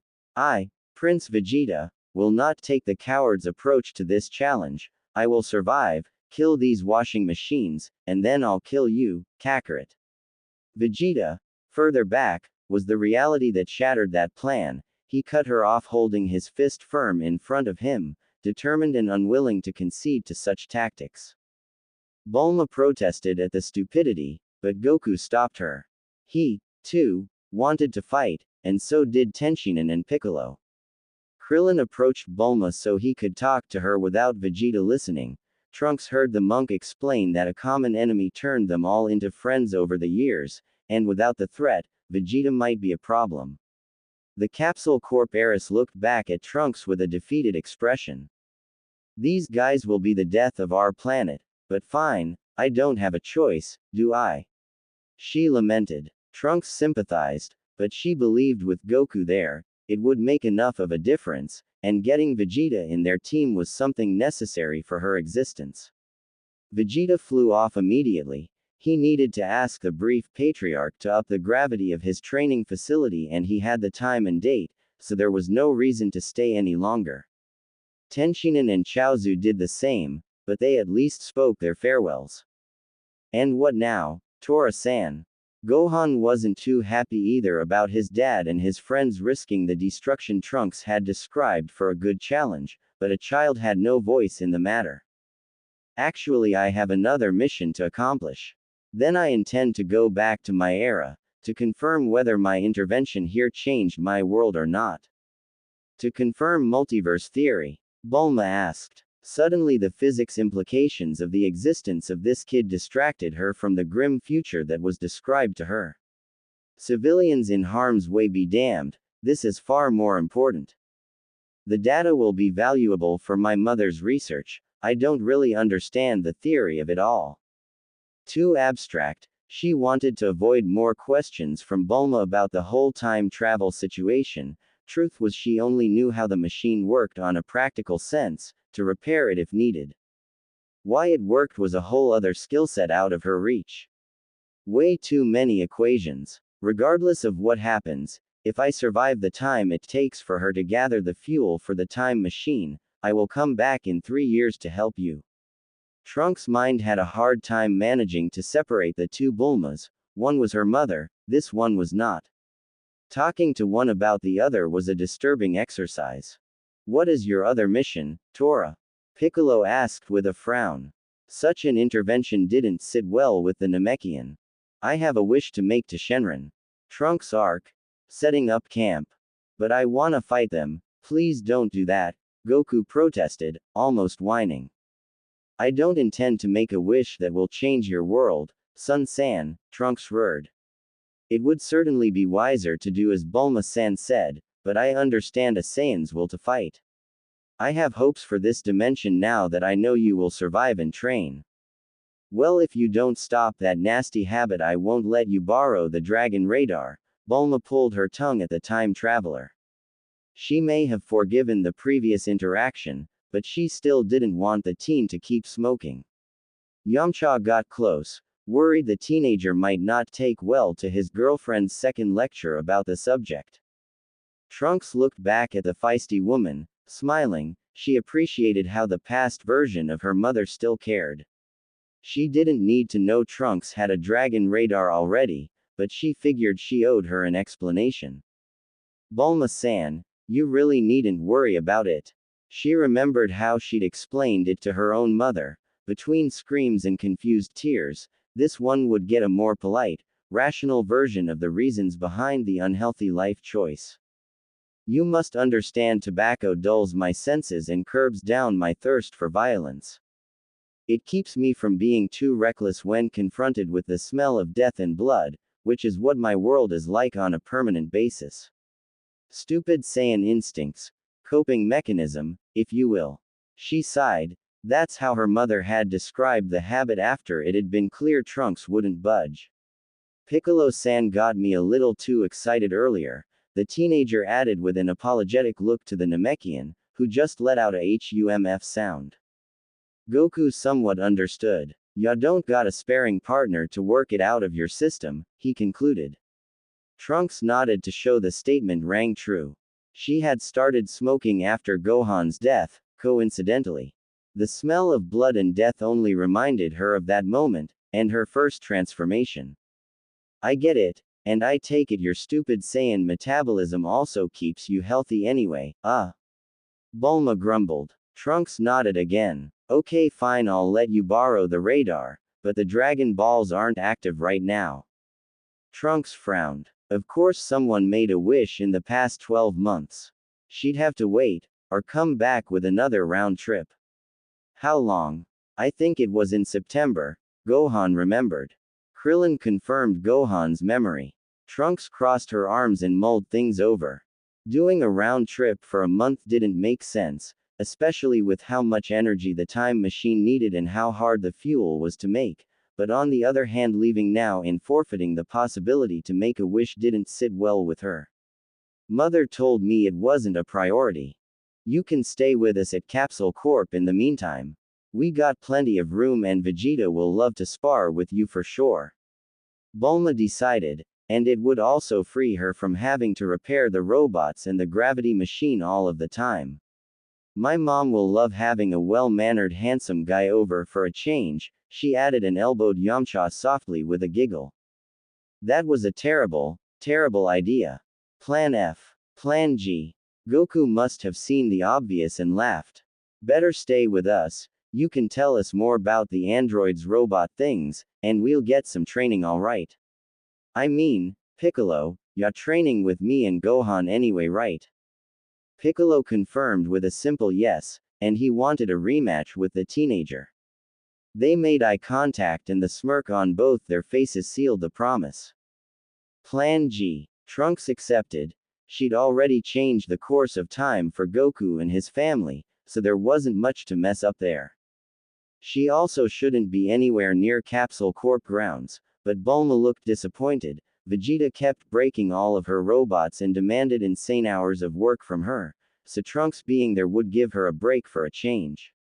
Trunks selfishly wanted to know more about Vegeta too, and seeing the past version of her mother so down made her sad. I will visit, Bulma-san, she promised with a soft smile. It's been decided then, Krillin exclaimed. I'll be training with Master Roshi. See you all in 3 years. Bulma used a flying vehicle capsule for her, Yamcha and Puer to get home. Krillin and Piccolo flew off with the Namekian telling them they'd meet in the morning, and finally only Goku, Gohan and Trunks remained. Gonna take us home then? Tora put a hand on my shoulder, K. Goku stated, and took Gohan's hand with his left hand. He lifted his right hand, folding all fingers but his index and major, which he put on his forehead. Trunks did as asked, standing by Goku's right side, and putting her left hand on his shoulder. Like this, she shared a look full of questions with Gohan, who looked just as confused. Instant transmission. Goku giggled, and, pop. Chi-Chi screeched and dropped her basket, seeing something appear out of nowhere on the balcony where she was hanging out the laundry to dry. She quickly recognized Goku's mane and teared up. Goku saw. You're back. Gohan-chan, you're okay. She'd have jumped to the pair if it wasn't for the third, unknown individual who had just let go of her husband's shoulder. This Chi-Chi looked nothing like the Chi-Chi Trunks knew. She turned into a shell of her former self with Goku's ping, and Gohan's death was the final blow. Kai. That's Tora. He's gonna stay with us a little while, okay? We gotta train. There's a new threat comin'.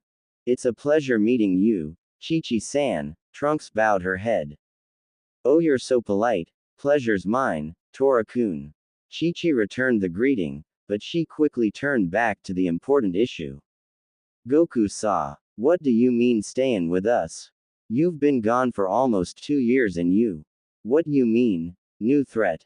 Again. Gohan-chan's gotta study and you gotta find work. 2 years. I have my own house. Trunks tried to get a word into the woman about her intrusion, but there was no use, and Gohan took her hand to draw her away from the bickering couple. Or rather, the one-sided fight in favor of the strongest woman on the planet. I didn't know Sun-san possessed such an ability, Trunks softly grumbled. She didn't need to intervene with Frieza. After all, the man could teleport somehow. No use crying over spilled milk now, she protected innocence by intervening. Her mother couldn't have known, after all, and she did say the battle she had witnessed was brutal. Me neither, Gohan sighed. He decided to train in space instead of coming back home, so I guess. He'd missed his dad so much, but his dad chose to train over coming back. It was conflicting for the young boy. They leapt off the balcony to take a good look at the scenery. Mount Paozu, Trunks breathed out.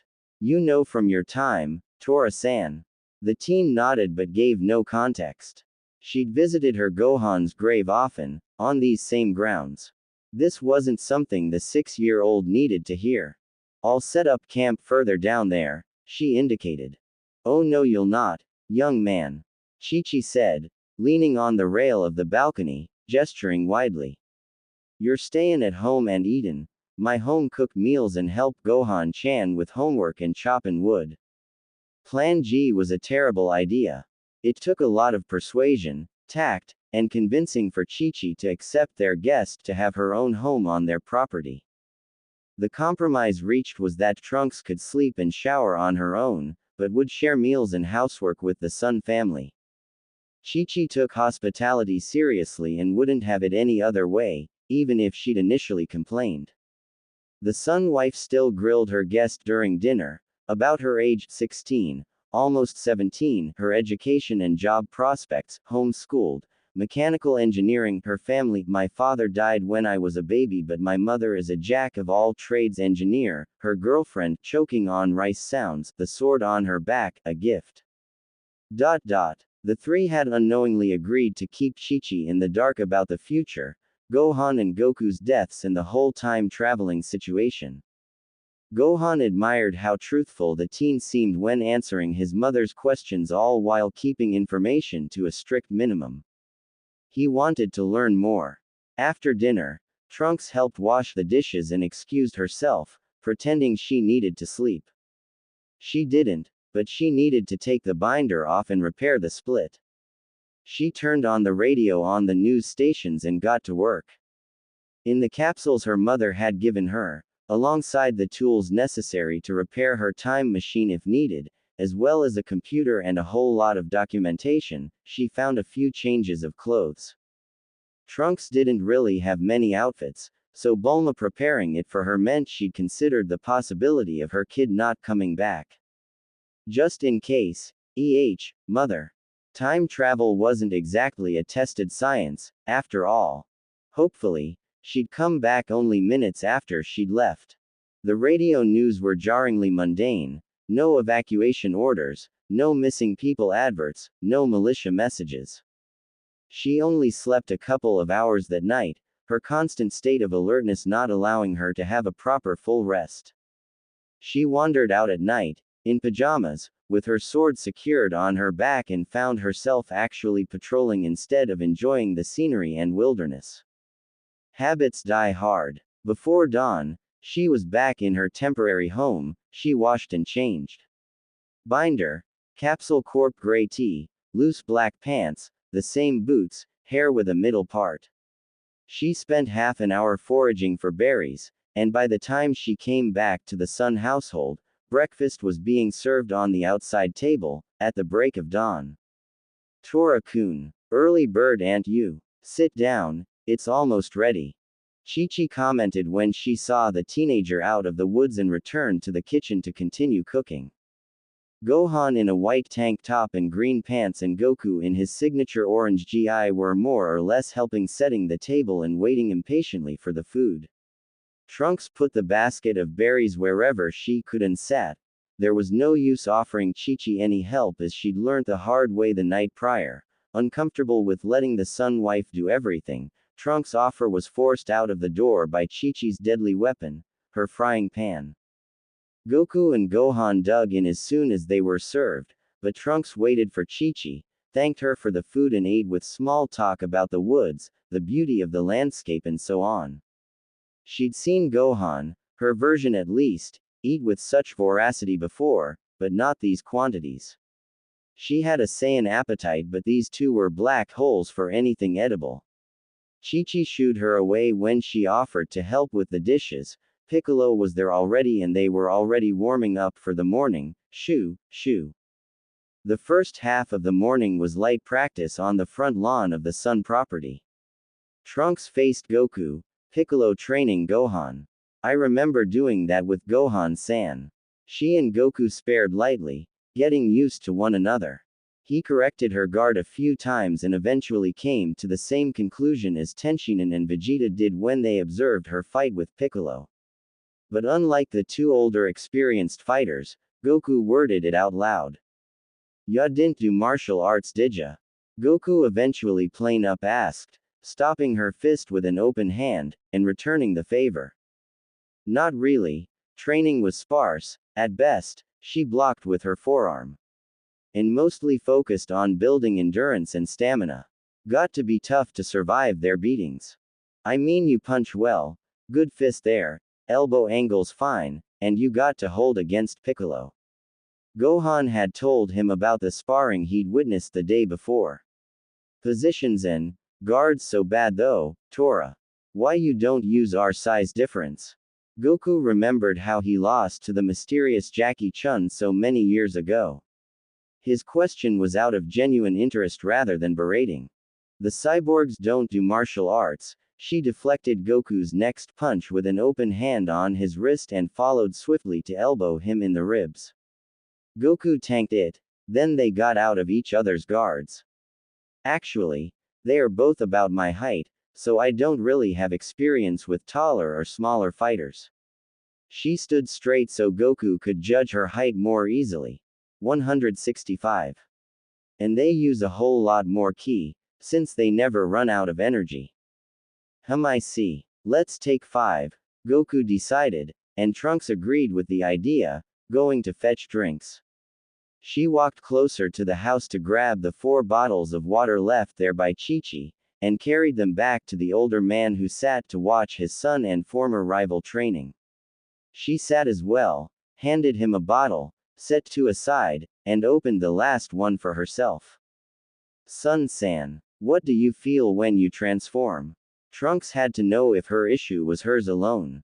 Discover more. Fan merchandise, books, TV show guides, writing software, fan art commissions, mobile app development, fan fiction books, author tools, books and literature, writing competition platform. Oh geez, like I wanna beat something up real bad. Well, that was candid. He drank a good amount of water and continued. Only been able to do it at will for like, the past 4 months or so. I dunno, it's like something takes over and won't be happy until something or someone gets reduced to a pulp. Kinda scary. You too. Unyielding thirst for blood and suffering, yes. I only ever get it out of my system when I'm the one being reduced into a pulp, which only gets more frustrating as you can imagine. And since my fighting options are limited, Sun-san, it took all of my willpower to execute Frieza and his father instead of dragging it just to satisfy the sadistic thirst. If I knew you could teleport. Yeah, sorry about that. I'm real thankful. I missed a great fight, but your call was smarter. I just get super excited for a good fight, ya get me? Isn't always what's best for the planet though. Trunks didn't get it. She didn't like fighting, but perhaps it was a half-breed thing. Gohan didn't like to fight either. Clearly, having a good fight was the main goal for Goku, and saving the world was just a fortunate side effect of that mentality. I don't really get it, but it is certainly because our worlds are so different. She looked ahead to see Gohan and Piccolo. The Namekian didn't hold back and didn't let the boy take a breather, but Trunks didn't look away from the display of brutality. It just brought back memories. With a father and without rampaging monsters, I could see myself enjoying the ride, she admitted.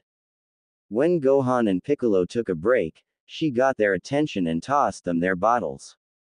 Gohan was more vocal in his thanks, Piccolo barely sparing a glance in lieu of gratitude.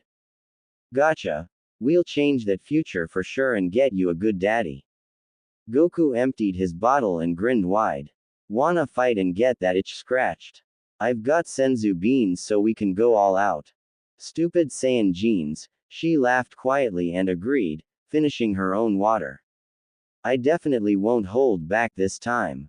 Goku waved over at the two others to let them know they were moving locations, and he figured Piccolo and Gohan could learn from watching the fight.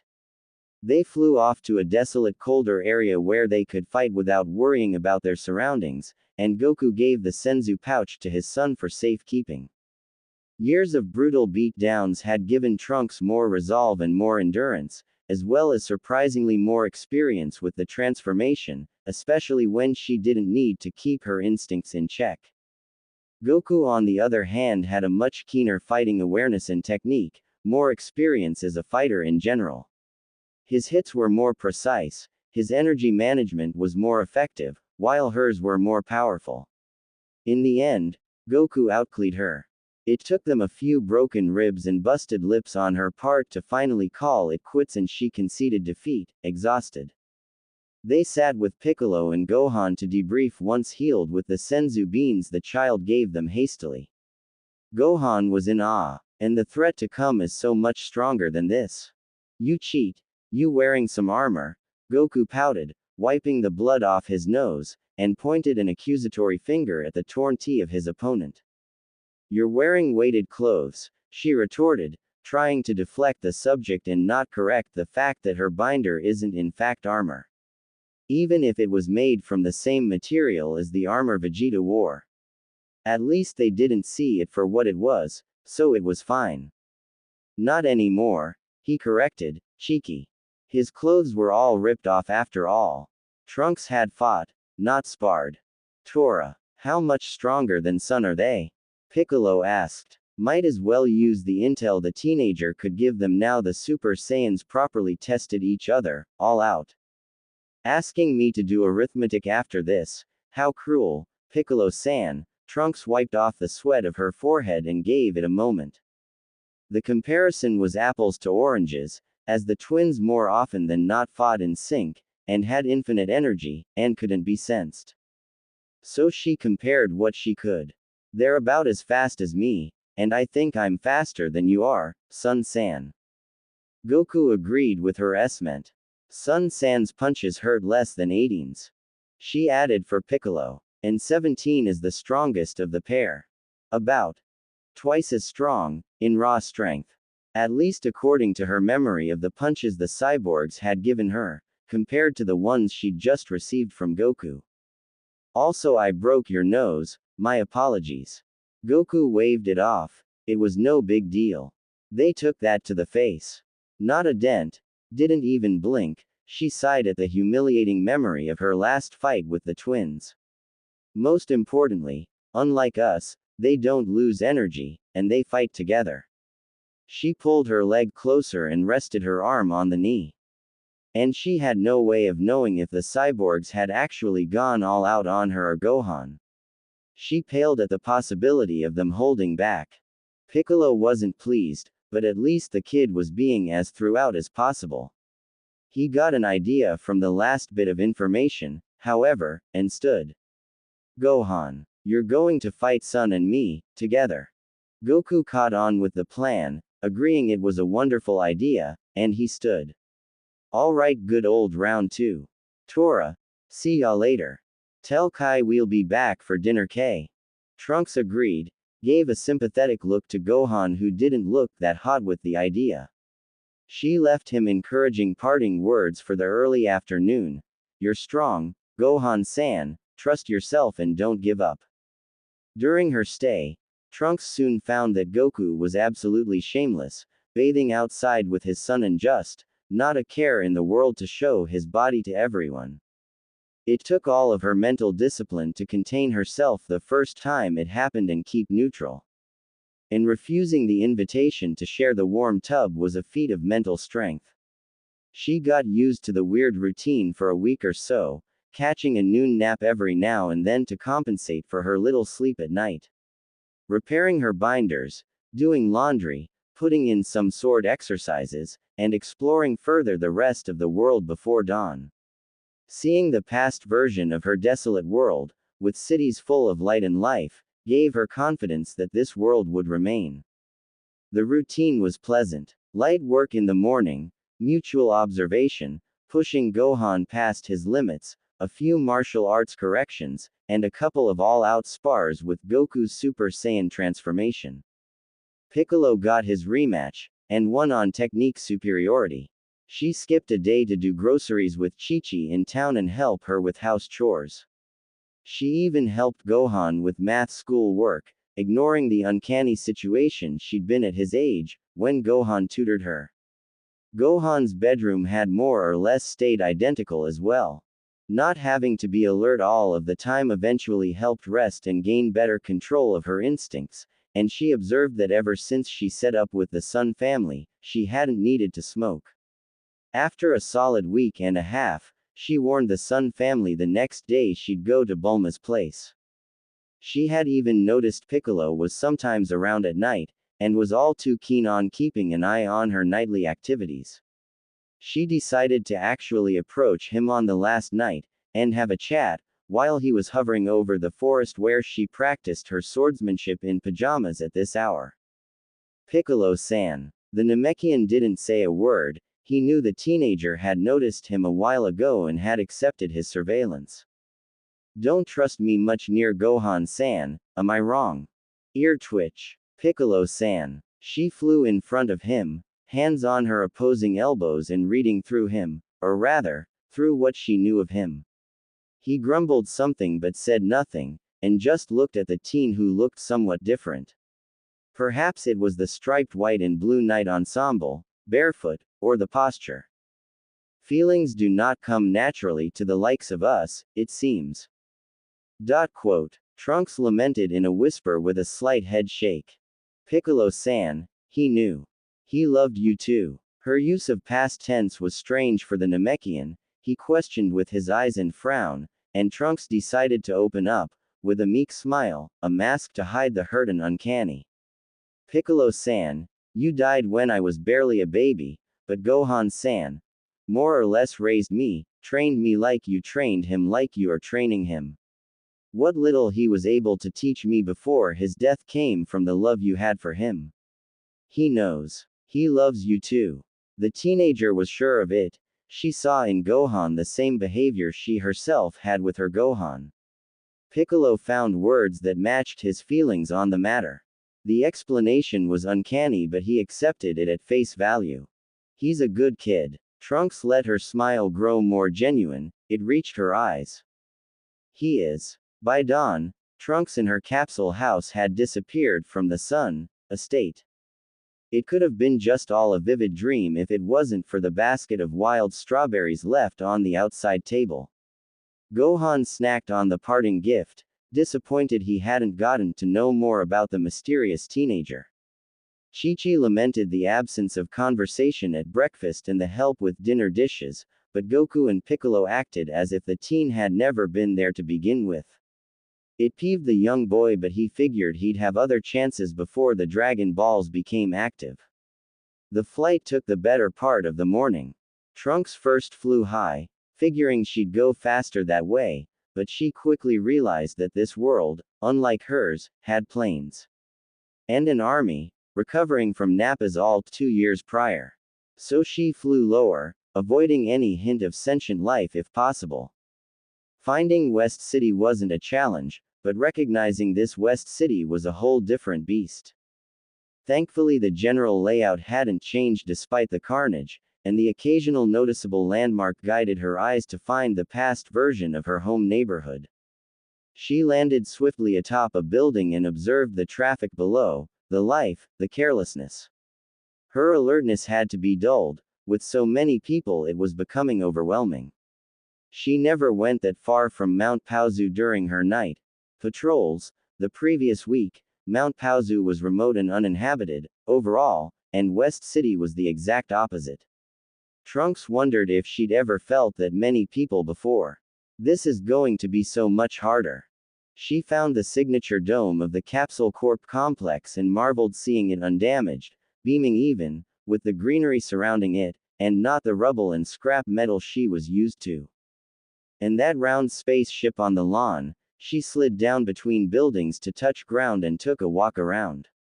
She needed an hour getting used to being surrounded by more people than her whole world had left. Let alone traffic laws. She apologized to the police officer who stopped her when she tried to cross at red, mumbling about not being from around here.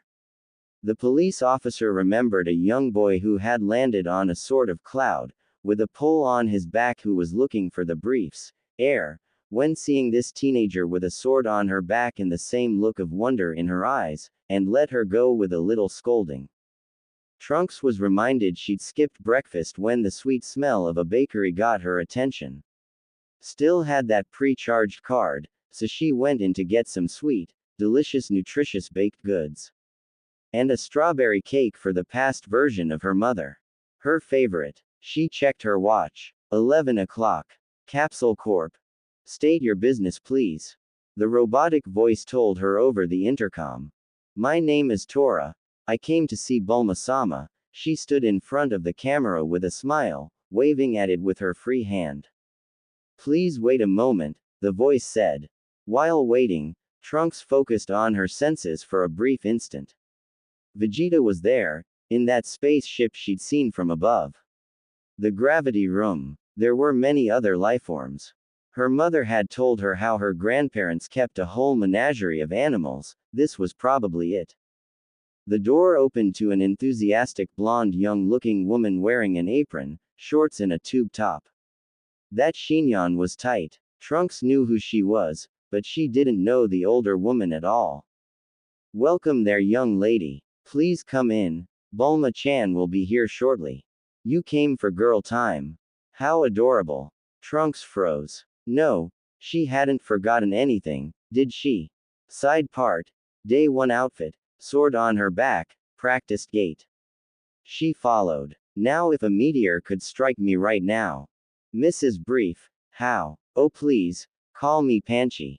Mrs. Brief was my mother-in-law. Her grandmother giggled and led her through the reception area. She'd seen pictures of her, but her mother never elaborated on her family history. They walked past a couple of doors and into the habitation proper. Panchi-san. She was red in the face, and lifted the white cardboard box she held by the string securing the package together. I brought cake. What a nice gesture. Such a polite young lady, aren't you? Thank you, Tora-chan. She took it. I'll refrigerate it. You are staying for lunch, aren't you? This will be perfect for dessert. Do you want aid, coffee, beer or something else, dear? Beer was tempting actually. Was this a test? Nothing. I wish not to be a bother. Keep it cool, don't let it get to you. Ah, are you sure? It's no trouble. Alright then, I'll get lunch finished. That dashing young man is probably starving by now. The living room past the reception area, in the living quarters of the complex, was so different from her own. The dining room adjacent, though, hadn't changed much, at least the table was the exact same she knew. Most kitchen appliances had been recycled by her world's mother. Panchi put the cake in the large fridge and resumed cooking with a little song for herself. Mom. Bulma ran down the stairs to see how her mother had intercepted her guest, and she saw how embered and baffled the teenager was by the whole exchange. Those red overalls looked far too familiar on the blue-haired engineer, too, and Thankx was speechless from the double shock. Geez, Mom. Don't ember my friends like that. Panchi giggled from the neighboring kitchen. Sorry about my mom, she's a bit out there sometimes. Glad you didn't forget your promise to visit, too. Mind coming with me to the lab? Mr. Prince of all of 2 Saiyans broke some equipment and I need to repair it else. She closed a fist in front of them and made her best impression of a Vegeta threat. She seemed annoyed by Vegeta's antics, but not intimidated. Trunks agreed and followed her upstairs to the first floor. Her version of the first floor's main lab was destroyed a while back. Her mother lamented the loss of her precious equipment and research. Well, Prince of all 3.5, actually, Bulma corrected the amount of Saiyans and used her card to open the door to one of the workshops of the lab, and resumed working on some destroyed robots. Trunks stood by the older woman, observing how she tried to open up the beaten-up mechanical creations to fix the motherboards. Unable to do it by hand alone, Bulma fumed, and gestured towards the toolbox. "We can chat while I work. Can you pee me the 12 inches wrench she wanted appeared in her hand." Trunks knew her modus operandi better than anyone else. "Yes, that one. Thanks." He somehow manages to squish them so much getting to the motherboard is a pain. The wrench was used to pry open the poor bot, and get the desired electronics out of the carc. She put the aforementioned piece under a magnifying GL to start working on it. The halfling decided that her strength might be put to good use, and she used her fingers to force open the remaining robots while Bulma worked on testing and soldering back the components. Trunks, almost on autopilot, started pinging the tools over and clearing the workspace as the genius worked, like she'd do at home. Only the permed curls and the absence of tobacco helped Trunks remember that this was not, in fact, her mother. Everything else, such as the rants, the curses, the rage groans, the threats and insults at the incooperative piece of tech, the prideful victory speeches, felt identical to her mother. Only this past version was more energetic, and arguably less stressed. Trunks was pretty sure the coffee brewer she spotted near the buzzing computers was also the exact same model the one her mother had. It was half full. Vegeta-san is training hard. Trunks noted the obvious after a while. Your little fight with Sun Kun got him all riled up. Actually, he's even more unbearable than usual. Gotta admire the tenacity. I don't think he even slept. You barely have rested too, mother. Vegeta-san seems goal-oriented, understatement of the year. Here, Trunks ped the tin for the soldering iron to the genius at work as the previous roll had run out. Thanks, you're a pretty good eye-stant. No way would I let any of those morons approach a workstation, but you know your way around a lab. Brawn and brains aren't you? Bulma had noticed how the teenager cleared the table and replaced supplies as they ran out, anticipating her needs, and somehow found stuff in her organized chaos. Yamcha had nowhere near enough wits to follow her workflow and be useful, even if he tinkered a little himself. Goku was an absolute tech illiterate, and Vegeta didn't seem to have enough patience for such delicate work, or patience for anything, really. Her dad was busy programming the new improved gravity system and she was stuck working alone. She accomplished almost a day's work in under an hour with the help of this strange teen. You flatter me, Bulma-san. She didn't really want to continue that conversation, perhaps her helpfulness was dangerous, instead placing a cup of freshly poured coffee on Bulma's field of vision, who drank it with a primal need she didn't know she had. Calling it quits until after lunch. Bulma decided with a sigh, the caffeine releasing much-needed dopamine in her sore body. I'm exhausted. Tora-kun, you gotta stay and keep that ungrateful son of a bitch busy while I catch some rest and upgrade these. If you wish so, I can incapacitate him for a few weeks, Trunks joked with a little mischievous smile. Don't tempt me with peace and quiet, Bulma laughed, patting the teenager's arm. Deep down the woman enjoyed the challenge of keeping up with Vegeta's demands. The intercom buzzed. Lunch is almost ready, darlings. Panchi's voice echoed in the room. Great. I'll get changed. You know your way back to the dining room. Trunks confirmed she knew her way back, but stayed a moment. She was used to her mother getting out of her overalls in the lab. But this wasn't her mother, and she was expecting the teenager to leave. Shit. Trunks got red, mumbled something about zoning out and promptly disappeared, leaving Bulma wondering if perhaps he had a crush on her. Trunks met Dr. Brief at the table, apologizing for the intrusion in their family. He was welcoming and unbothered. She knew from the pictures the man smoked, but not that he smoked constantly. She was ignored a seat by the housewife, and took it, letting the sword rest against her right leg. Tora-kun was it. Are you Bulma's new boyfriend? Dr. Brief wondered, easygoing and simply curious. Oh, don't be silly, darling. His wife corrected, serving aid. Bulma-chan only has eyes for Vegeta-kun, can't you see? Trunks just drank to keep quiet. Could use a smoke, actually. She made eye contact with the little black creature on her grandfather's shoulder. The little cat stared back wide-eyed. Holding a staring contest with a cat was a good way to take her mind off the two adults talking about the dating history of her mother. She didn't register Panchi wondering where that other handsome young man had gone, neither did she notice her mother arrive until she pulled the chair at her left and sat down. The cat won their little duel and looked smug. Curry was served, there was one extra large plate. Vegeta hadn't come out of the GR.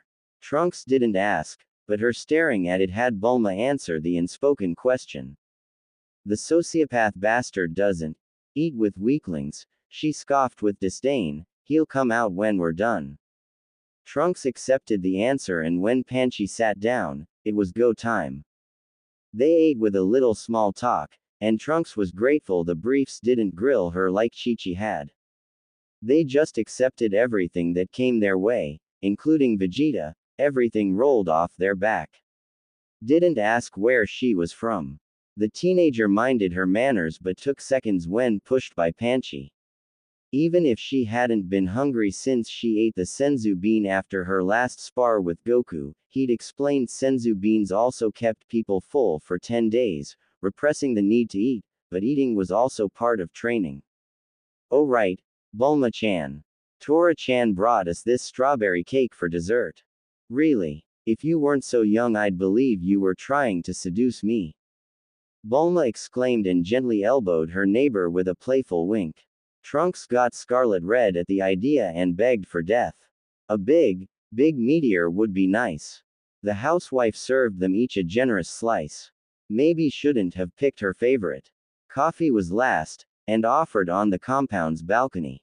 Trunks really wanted to do the coffee-cigarette combo like her grandfather, but decided against it, so she instead offered to do the dishes, but Panchi stopped her.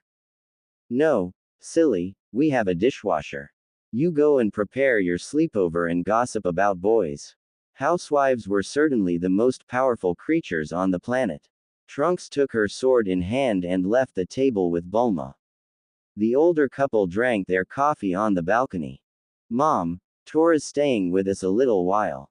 Bulma stated, knowing it was no problem, especially after housing a few dozen Namekians a few months prior. I'll show you your room. I have my own house. Cammy, please not again. No, you don't fight me on this, young man. We have plenty of room. Bulma was determined, and Trunks couldn't bring herself to fight her. She agreed with a defeated sigh and followed her through the second floor. The layout was eerie in its familiarity, but also in its differences. Her second floor was barely used, as it was unstable and some parts lacked a ceiling, but she'd spent hours in there. Bulma walked in those halls in a much more confident way her future self did, and it was hard for Trunks to keep everything separate. Bulma chose one of the guest bedrooms, one close to her own room which she indicated was the last one down the hall, and opened it up for Trunks to see. It had everything furnished as a mini apartment, up to and including private showers, thank Cammy, a desk, some books, a big fluffy bed.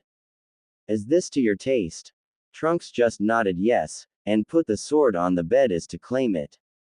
Make yourself at home. Vegeta's room is that one, indicating the door opposite of her new living quarters. Heavens please no, but he kinda sleeps in the gravity room.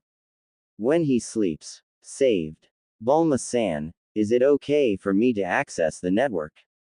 Trunks had another reason to accept the offer to stay at the compound. Meeting Vegeta and her grandparents were good perks, but this was more important on a pragmatic level. Yes, of course. I'll get you a computer. Trunks shook her head to refuse and pulled her capsule case, indicating she had everything she needed. All right then, the cable is right behind the desk. If you need any help, I'm either at the lab or in my room, Bulma added, and gave the teenager a card to access everything in the compound. I'll let you get settled on your own, gotta take a well-deserved nap. Help yourself to the fridge, okay? Trunks nodded to show she'd understood. Rest well, Bulma-san, she wished, and once alone behind closed doors, she emptied her pockets, capsule case, cigarettes, wallet, now clean, handkerchief, and removed her jacket. She sat at the desk a moment, with the capsule case open, and considered her options. Accessing the network right there and then was feasible, but she decided against it.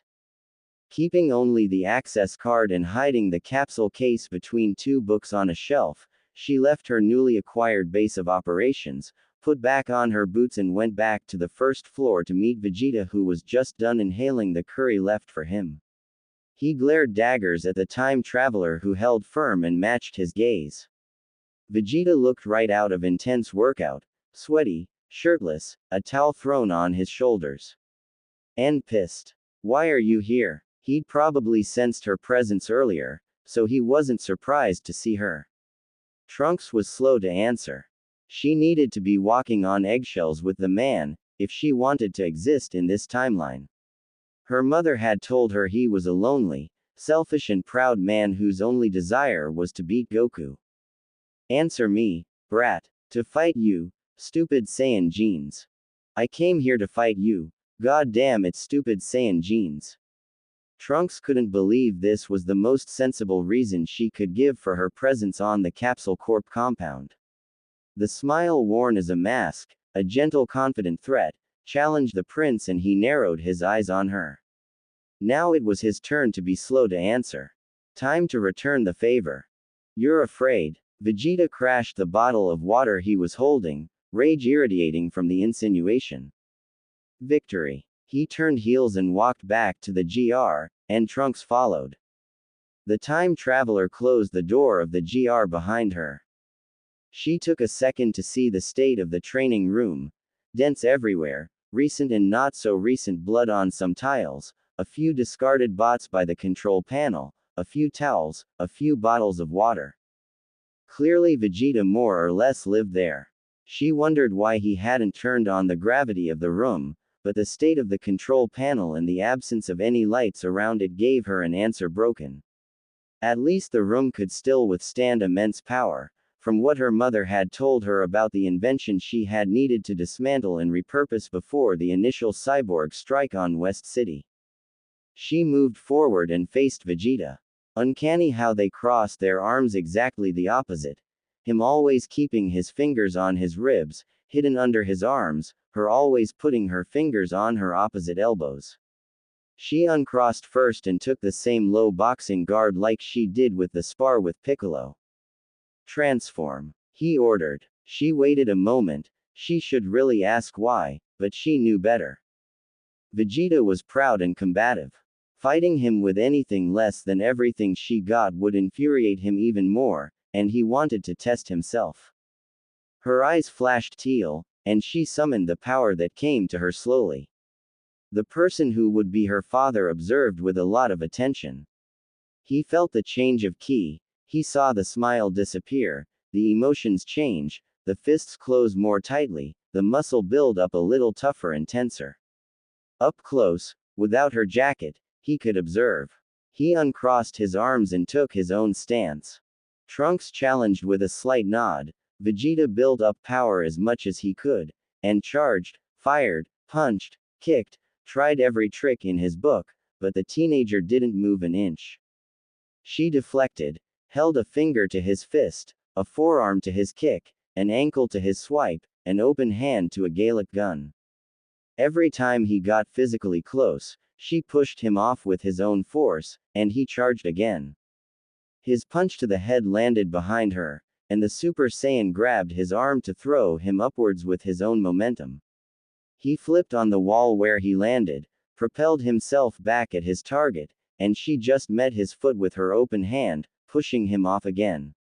Vegeta didn't give up, and he rode his frustration and anger to give it all, cursing all sorts of profanities. And he grew even more furious because she never retaliated beyond using his own strength against him. Trunks was somehow enjoying this. Her vastly superior speed and power allowed her to fully observe her would-be father's fighting style, his technique, his efforts. His guard was always flawless, his use of the terrain was fascinating, and he aimed his hits to kill. He had fallen into the same trap Piccolo had laid out for her. This is how she got to know Vegeta. And the despair, the anger, the loathing, the jealousy, she could taste it and it satisfied her. I'm barely warmed up, Vegeta-san, she had to twist the knife. Encouragement didn't mean anything to him, she had understood already. He was livid. Good. You insufferable piece of shit, I will feast on your entrails. His power rose. At least he's always had the thirst for blood. I guess the Super Saiyan transformation will not fundamentally change him like it affected Sun-san, Gohan-san or myself. Whether that's good news or bad news. Big talk when you've not even scratched my skin, counterclockwise now. At every try, he roared and tapped into deeper energy reserves, and every time he was met with the unyielding resistance. Trunks admired the dedication. They'd been at it for hours, and he hadn't stopped to even catch a breath. Maintaining the form was becoming strenuous. Even if she didn't use a lot of energy, it was becoming hard to remain focused for so long. When she grabbed his wrist after another attack attempt, instead of pushing him off, she forced him to turn and locked his arm behind his back. She put the other arm around his neck at the same time, and she held firm. The thirst clawed at her mind, demanding blood, but she ignored it and ignored him trying to fight off, until he went still. She still held him like that, firm and uncomfortable, but not painfully. At least not painful anymore now the articulation had cracked under the pressure.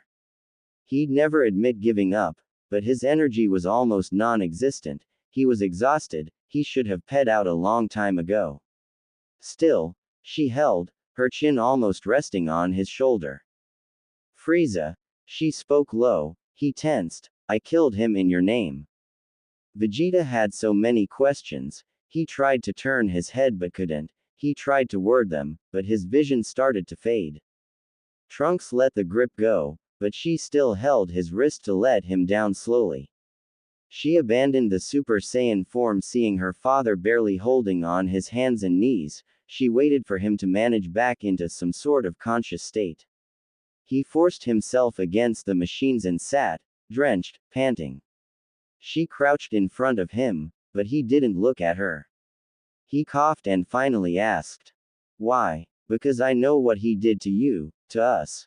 He punched down, the tiles barely registered. He'd truly not slept for over a week. I will not die to your stupid washing machines. She smiled. The determination gave her hope. You're from the future. He groaned. She made an affirmative sound. He looked back at her, finally, the sweet release of sleep claiming him after days of intense self-loathing induced training. Do I get there? Achieve the legend. He ped out. She wasn't sure if he heard her affirmative nor if he would remember, but it didn't matter. She briefly checked his vitals. He was out of commission for good, exhaustion finally claimed him. She took his arms, then pulled herself up and then him, and carried him on her back to the house. He's lighter than Gohan. The grim memory clouded her mind. Bulma quickly opened the door to the house for her, in her pajamas, eyes full of worry and anger. It was well past dinner time. Hell, it was even night already. What the? Tora. She even scolded. He did it to himself, she winced. I know, I saw. Why didn't you stop him like 3 hours ago? What do you mean, saw? Oh, right, monitored, cameras. It's just exhaustion. Mind opening me to his room? She readjusted him on her back and followed the blue-haired woman upstairs. With her help, she laid Vegeta on his bed, on his side. Bulma used a wet towel to clean his face, and she too checked his vitals. While Bulma tended to the full-blooded Saiyan, Trunks grabbed a towel to wipe her own face and she put it on her shoulders. She was drenched in sweat, mostly his, but also hers. They shut down the light, closed the door and left him to rest.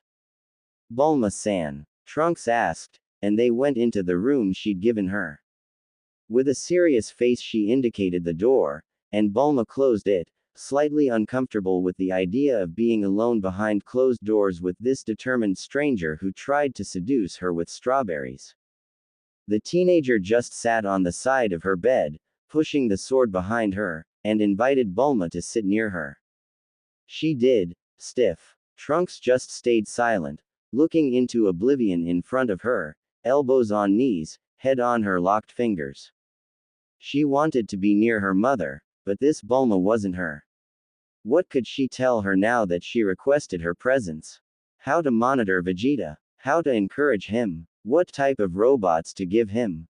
How to force him to call it quits and sleep? How dangerous the Super Saiyan transformation was? Nothing made sense. She'd find out on her own. None of this was necessary. She needn't intervene. Her mind circled back to the truth. I miss my mother.